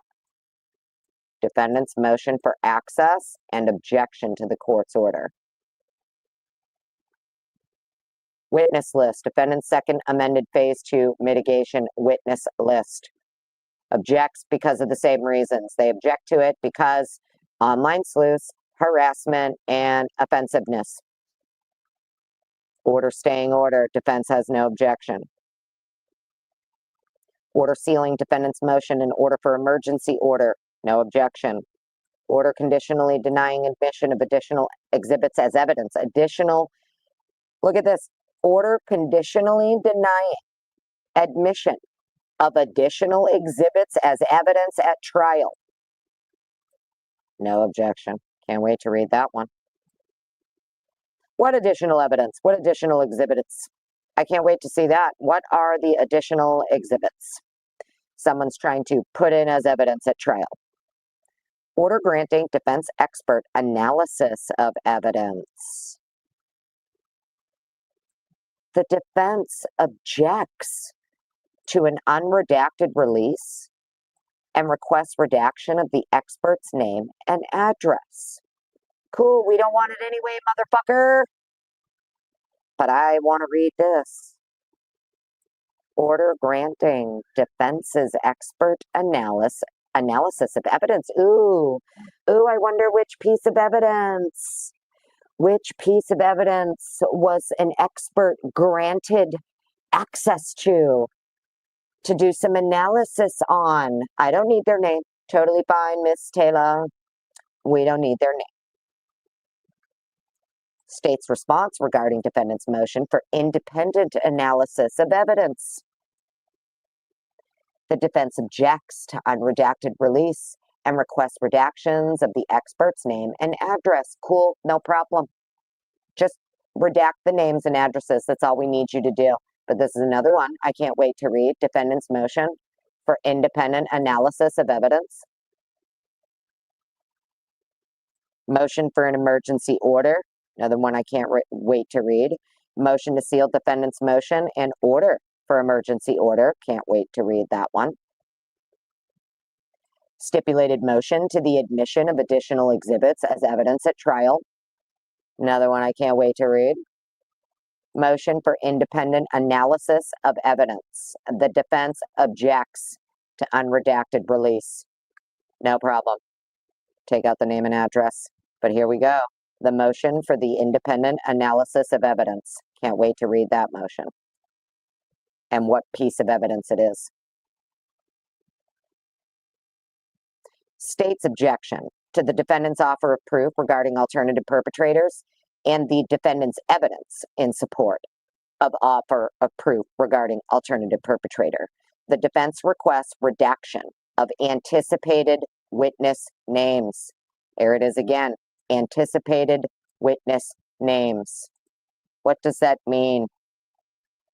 The shit is over, right? What anticipated witness? Maybe I'm just, my brain is, it is a Wednesday. Maybe I haven't had enough coffee, but why does she keep putting in, Lucy, darling? For fuck's sake, Fitziana, Meg P, someone. Why does she keep putting in here, anticipated witness? If this is all done and they're replying to the judge's order about unsealing shit, what anticipated witnesses for what?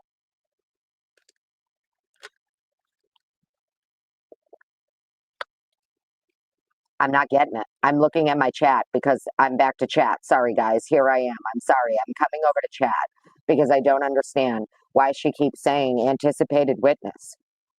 I don't understand. Anticipated witness for what?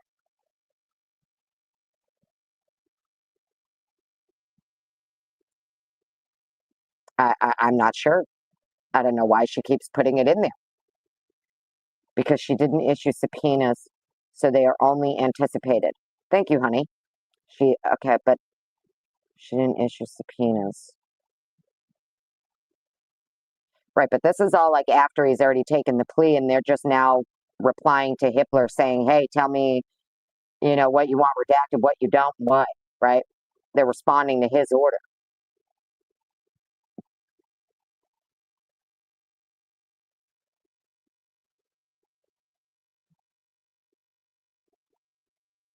I mean, it's fine.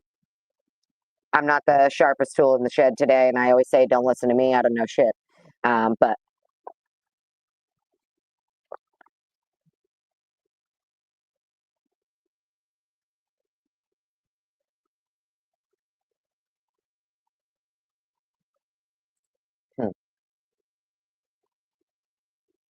state's objection to defendants. Okay, well, I mean, either way.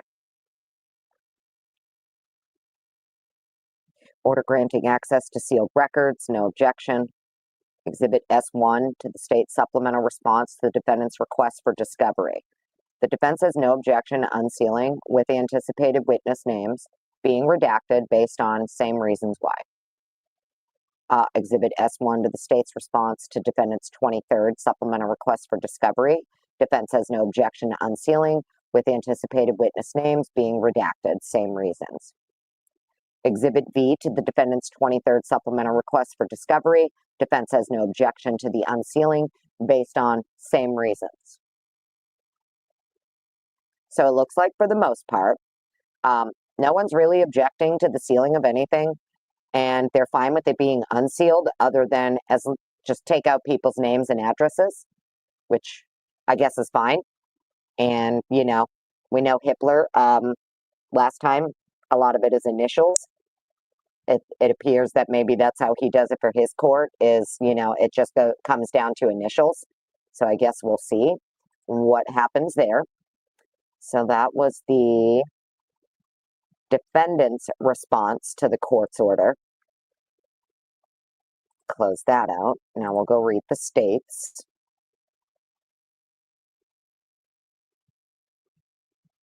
We're almost done. We're almost done, friends. We can go read the states, and then I got to get going. It's almost 3 o'clock. I got to work soon. So let's quickly fly through this one. I mean, it's all basically the same thing, and I'm sure you guys have already read it and watched 12 other people cover it. So it's information you already know, but it's fine. We're still going to look at it anyway.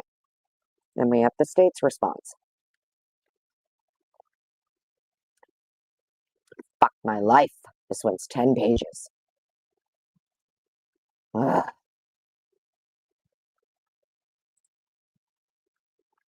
All right. Let's do this. Do this. Why did I not? How did I not realize this was 10 pages? I think when I opened it, I was looking at the wrong box, and I was like, oh, sweet, it's only 1 page. Yay. No, it's 10. Buckle up, witches. Brooms up. Wake up. Take a sip of coffee. Hit your vape. Do whatever you need to do. It's 10 pages, damn it. You're about to time out who, Kane? You're not timing out anybody.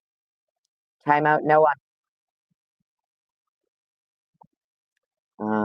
At the time of the plea, there were still people in PA that had yet to blah, blah, blah.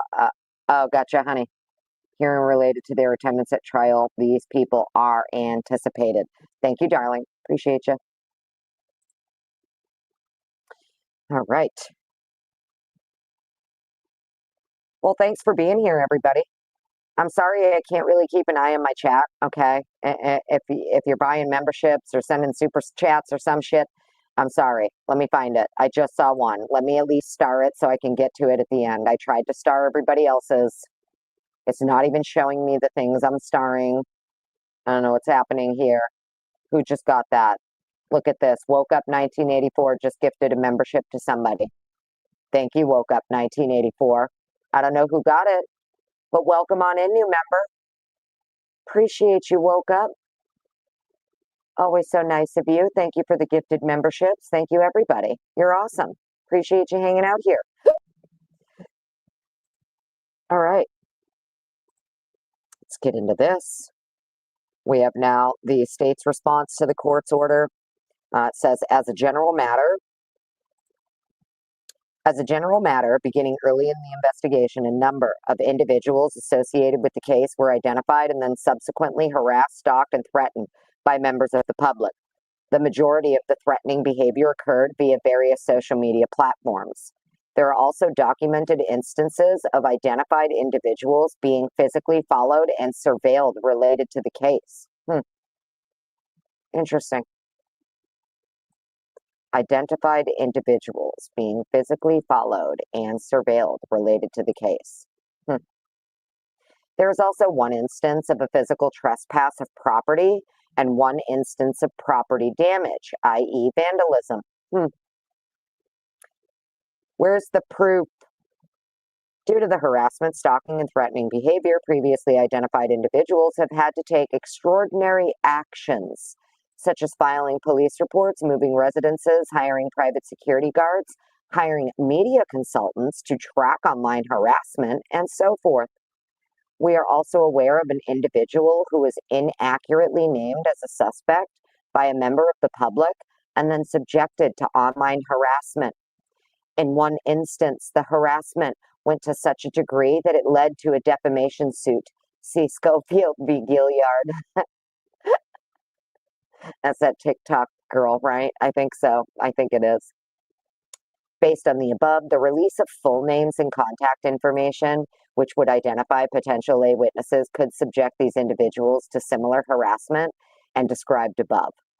blah, blah, blah, blah, blah, blah, blah, blah, blah. So same thing for the defense. State has no objection to the unsealing of these items. So state does not object to the photos of the deceased or the photo of all 6 of them together. Orders modifying and amending the no contact order. State has no objection to the unsealing. Obviously, the court should redact and protect the names of the protected persons. Right, cool. Opposition to motion to vacate the non-dissemination order. No objection to unsealing it. Ooh, opposition. Okay. Sealed Exhibit S1 to State's response to the defendant's 24 supplemental request for discovery. State has no objection to the unsealing of this item, but requests the following redactions to the State's Exhibit S1. Redactions. Item 441, the potential witness's name identified in this item should be redacted. The date of birth should be redacted. Agreed. The AV number should be redacted as this is attorney work product. Okay. Item 442, witness identified in this item should be redacted. The Bates number for this item should be redacted. Okay. Item 443, potential witness should be, okay, so redact the name. 444, witness identified should be redacted. Fine. Sheriff's return concerning witness KSF. The state believes this was a defense filing and the state does not have a record of this filing. State leaves the unsealing of this item to the court's discretion. Oh my God. Okay. Guilty plea advisory form completed by the defendant. No objection. Second notice of filing, defendant's additions, objections to the juror questionnaire. No objection by the state. Sheriff's return concerning witness TAD. Another one. State believes this was a defense witness.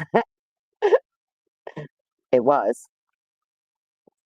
Offer of proof regarding alternative perpetrators. The state notes that a redacted order on the defendant's offer of proof regarding alternative perpetrators was published on June 26, 2025, which redacted footnotes 2 and 4. The state requests the following redactions to the unredacted order. Unredacted. Footnote 2, only redact the witness names. Footnote 4, only redact witness names. I agree. Only the names. Leave the rest of it in there. I agree. So when we get this unredacted order for alternate perpetrators, you know, the ones that we just looked at with all of the blacked out shit and the footnotes and everything, we should get that. Once it's unsealed, it should be only the names redacted, and we'll get to see the rest of it, hopefully. Sealed Exhibit W to defendant's 24th supplemental request for discovery. The state requests the following redactions to the defendant's Exhibit W. Item 441, the potential witness's name should be redacted. Item 442, witness's name should be redacted. Item 443, witness's name should be redacted. Item 444, witness's name should be redacted. State's amended notice of compliance and motion to seal state's amended witness list. The state does not object to the unsealing of this item. However, the state requests the court redact from ICR whatever witness list the names of all non-law enforcement and non-lay expert witnesses. The following individuals were potential law enforcement or potential expert witnesses. And then they list all of these names. Court minutes for closed session regarding the motion concerning the alternate perpetrators. The state has no objection to the unsealing of the court minutes regarding the closed session in relation to alternate perpetrators. And it shows you, right? 12505. So the state has no objection for the unsealing of this time here, but the state does object to the unsealing of the court minutes from the closed session starting at 136:17 to 207:44. So let's see, 24, we'll say about 40 minutes of this. They want it to stay sealed. They are objecting to the unsealing of about 40 minutes of this closed session because it involves an ongoing investigative proceeding.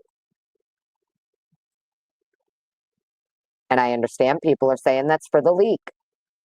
Cool. So what in the alternative perpetrator hearing that was sealed was talked about for 40 minutes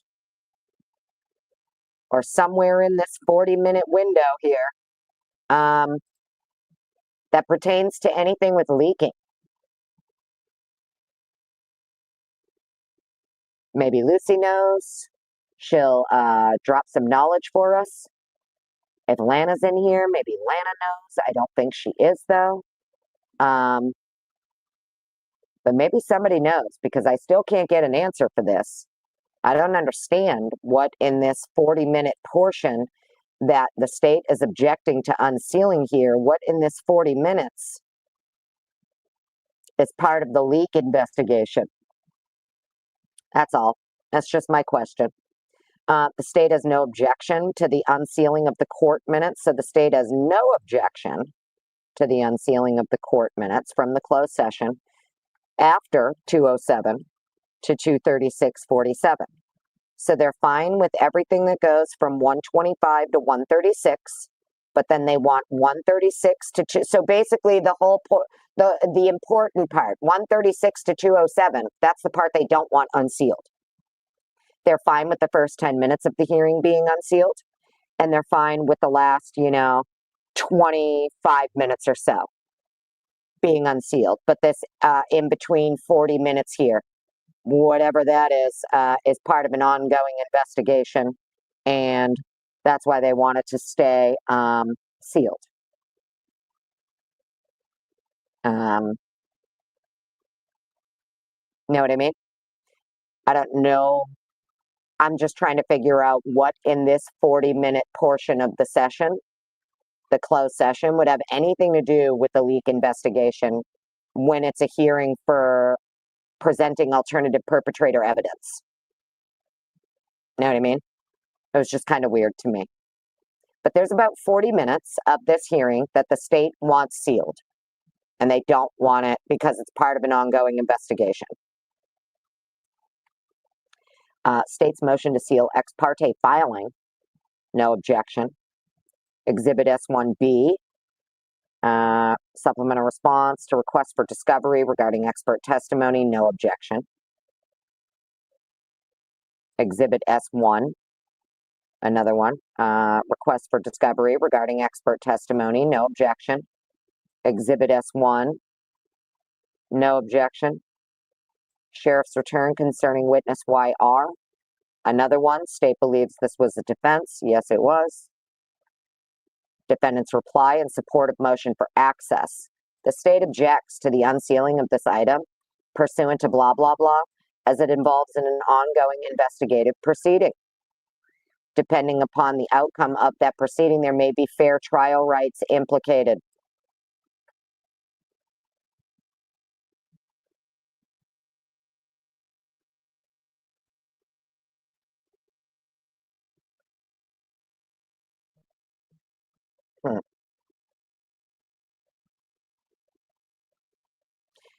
Defendant's reply in support of motion for access. The state objects to the unsealing of this item pursuant to blah, blah, blah, as it involves an ongoing investigative proceeding. Depending upon the outcome of that proceeding, there may be fair trial rights implicated. Is that also for the fucking leaking? Just questions. That's also for the leaking? Fair trial rights for the leaker? Or I'm confused what Bill means here. Is he talking about the fair trial rights for the fucking leaker, or know what I mean? Huh. Interesting. Defendant's reply to state's objection to the defendant's offer of proof regarding alternative perpetrators, defendant's evidence in support. The state does not object to the unsealing of this item so long as the potential witnesses' names are redacted. Cool. Sweet. Give me all that good. Give me all that good alternator perpetrator documents, please. The state's motion to amend witness list and supplement expert disclosure. State does not object. Cool. Notice of filing. Sealed defendant's amended exhibit chart. No objection. Order sealing state's response to defendant's motion regarding the special investigation. No objection. Order sealing defendant's motion for access and objection to the court's order. No objection. Motion to seal state's response to defendant's motion regarding special investigation. No objection. State's response to defendant's motion regarding special investigation. The state leaves the unsealing of this item to the court's discretion. State's response to the defendant's motion regarding special investigation. Leaving it up to the court, eh? Defendant's objection to release of privileged and confidential work product. The state objects to the unsealing of this item pursuant to blah, blah, blah, as it involves an ongoing investigative proceeding. Depending upon the outcome of that proceeding, there may be fair trial rights implicated. Defendant's motion for access and fair investigation. The state objects to the unsealing of this item pursuant to blah, blah, blah, as it involves an ongoing investigative proceeding. Depending upon the outcome of that proceeding, there may be fair trial rights implicated. Is this all for the leaker? So this is all pertaining to the leaker. Alternate perp, everything else, all of this shit is somehow lumped in with the leaking. Because I keep being told that this all pertains to the leak investigation.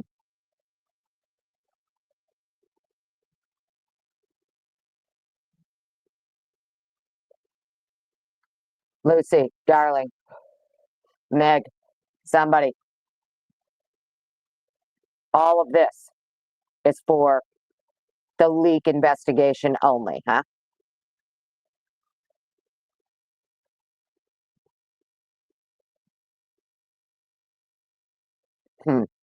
Yeah, I feel like they don't give a fuck about the leak either. This is, in my opinion, this is something different. Man, I don't care. I don't think this has anything to do with the motherfucking leak investigation. Fair trial rights, Bill's talking about. Right?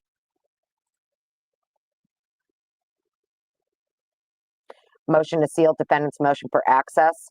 State does not object. This can't be all for the leaker. Yes, it would be pertaining to the leaker, in my opinion, since there is a special investigation with the prosecutor assigned to the case that they can pursue charges. Right. Okay.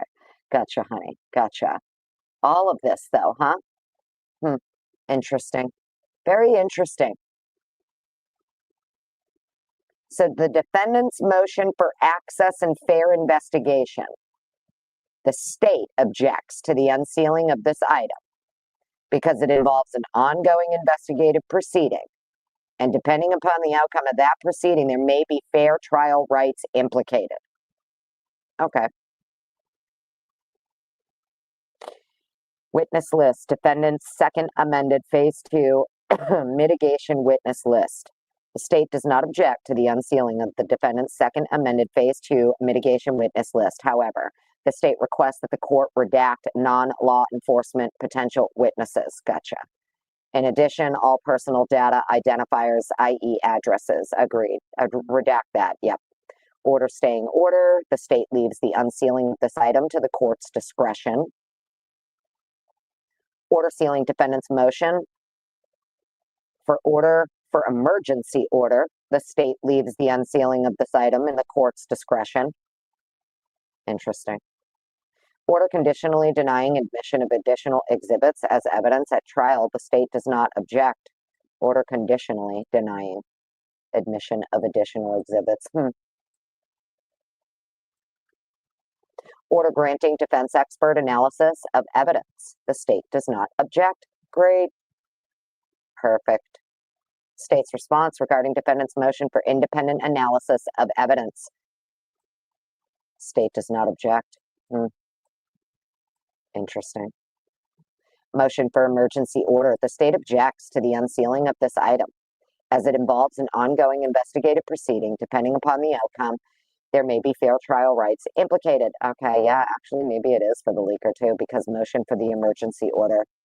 Motion for the emergency order, I believe, that's when they assigned the special investigator, right? Was after this emergency order for the leaking? I think so. Hmm. I'm noticing everything that Bill is citing here, the things he doesn't want unsealed because they're part of, you know, ongoing investigative proceeding. Hmm. Emergency order, the motion for the emergency order. Hmm. Motion to seal the defendant's motion and order for emergency order. The state does not object to the unsealing of that. Right. Of course they don't object to the motion to fucking seal it, assholes. Stipulated motion to the omission of additional exhibits as evidence at trial. No objection. Motion for independent analysis of evidence. State does not object. Cool. State's objection to the defendant's offer of proof regarding alternative perpetrators and the defendant's evidence in support of offer of proof regarding alternative perpetrators. State requests redactions of any potential witnesses' names. I don't know who that is calling me. Sorry.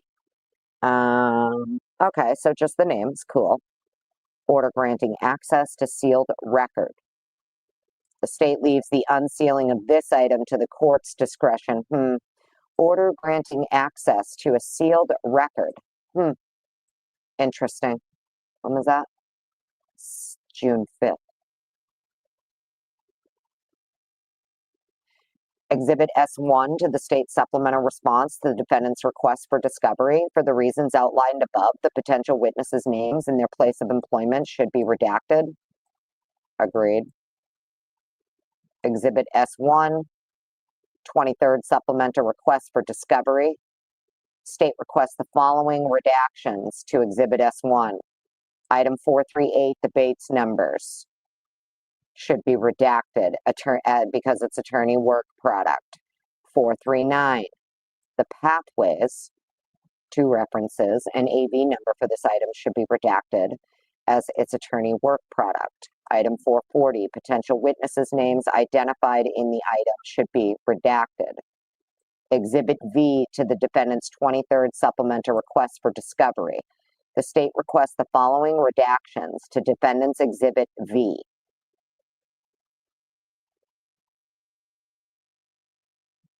Item 440, potential witness name.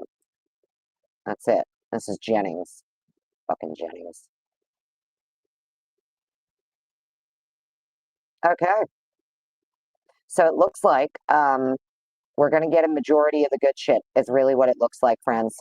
To make a long fucking story short, it looks like we're going to get the good stuff pretty soon, right? Isn't it interesting, though, that, there is this, whatever this big ongoing investigation is, a lot of these documents, well, don't want it unsealed because, ongoing investigations, harassment, fucking offensiveness, blah, blah, blah. So, and that's that. That is that. So, anyways, sometime very soon, we should be getting docs. That's going to be great. Looks like even everything for the alternative perpetrator stuff. Experts being hey, we need to look at something and it's granted and blah, blah. I can't wait. I literally can't wait. It's going to be a lot. We're going to have a lot of reading to do together, friends. We're going to be spending a lot of time together with the documents, yeah, right. Fucking Jennings. Ugh. I should have known it was Jennings filling that out. Somebody sent her that template and she typed in her fucking answers in blue ink. Of course it's Jennings. Of course it's Jennings. She typed in her answers to it in blue ink. like how I do when I'm marking their documents up when we read live and I like go in and mark their documents up. That's exactly what she did. She just typed in her answers in blue ink. Wild. So yeah, I mean, hey, you're welcome, Miss Charlene 101, anytime, darling. We're going to be spending a lot of time together, friends. We got docs coming soon. Don't forget, I am working on videos. I've got FOIAs I'm waiting on. I paid the money to MPD to get the photos, that were given to MPD. I'm waiting to hear back from Matthew Gamet. I'm sorry, that MPD gave to NBC. I'm also waiting back on Matthew Gamet for a response on what it's going to cost me to get the 7,000 Liz Q 360 photos. So I am waiting on that. And yeah, you know, once everything starts rolling in, I'll be seeing y'all soon. We got a lot to cover. Yeah, I know. I am Lucy. How damn dare you? She makes way more money than me. She shouldn't be getting a document sent to her that she just has to like type in her answers on her own. Like that's bullshit. She'd be making way too much money for that. I do that. That's what I do. I just mark it up and type something in. She gets paid far too much to be doing that, in my opinion. They just sent her that and she literally typed in her answers. Rochelle, you're welcome. Of course, saving your eyes from reading. Yeah, anytime, anytime. Appreciate everybody hanging out with me today. Hope you guys have an awesome day. If you happen to catch this in your replay crew, go ahead and leave a comment. Thumbs it up, thumbs it down. Follow your heart, not your frown. You know what I say. Where is my box here of things that I like starred? So why does it do that? I star them and then like it all disappears. I'm trying to. I can't even remember. I know Jazz King woke up 1984. Somebody else gifted a membership or something. You guys are awesome. There's gifted memberships. I know like 5 or 6 people got them today. Congratulations. I starred it so that I could show it, and it's gone. The little box that keeps all your starred things is gone. So, anyways, thank you to everybody. Hope you guys had fun today. Got to chit chat a little, catch up on some things, read some docs, and yeah. Young Black Economist, someone gifted you, but you didn't see who. It was probably Woke Up 1984. I know they also gifted, and there was one other, and I started, and now it's gone. So whoever that was that also gifted 5 memberships earlier, who was that? I don't remember. I don't remember. But thank you so very much. And I hope you guys have an awesome day. And I'm sure we'll see you soon. We got a lot going on. Nefarious Hijinks, you got a membership gifted to you? Congratulations. Congratulations. All right. So yeah, go enjoy your hump day. See you guys back here real soon. Mods, Lucy, Meg P. Who else is here? Kane B. All of my, amazing mods. You guys are awesome. It was probably Meg P actually who gifted. I did try to star everything. Mittens for Kittens, you just got here? Oh no, honey, be replay crew. Put it at 2 speed. You'll catch up quick. But you guys go have an awesome day. Happy hump day. I'll catch y'all real soon. Bye.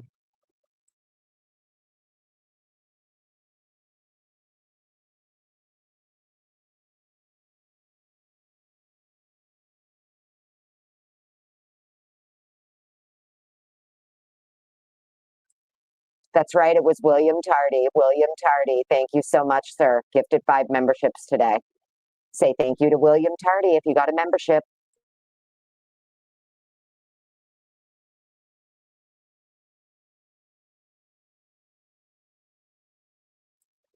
Too fast for fleas. You're so pretty. Bye.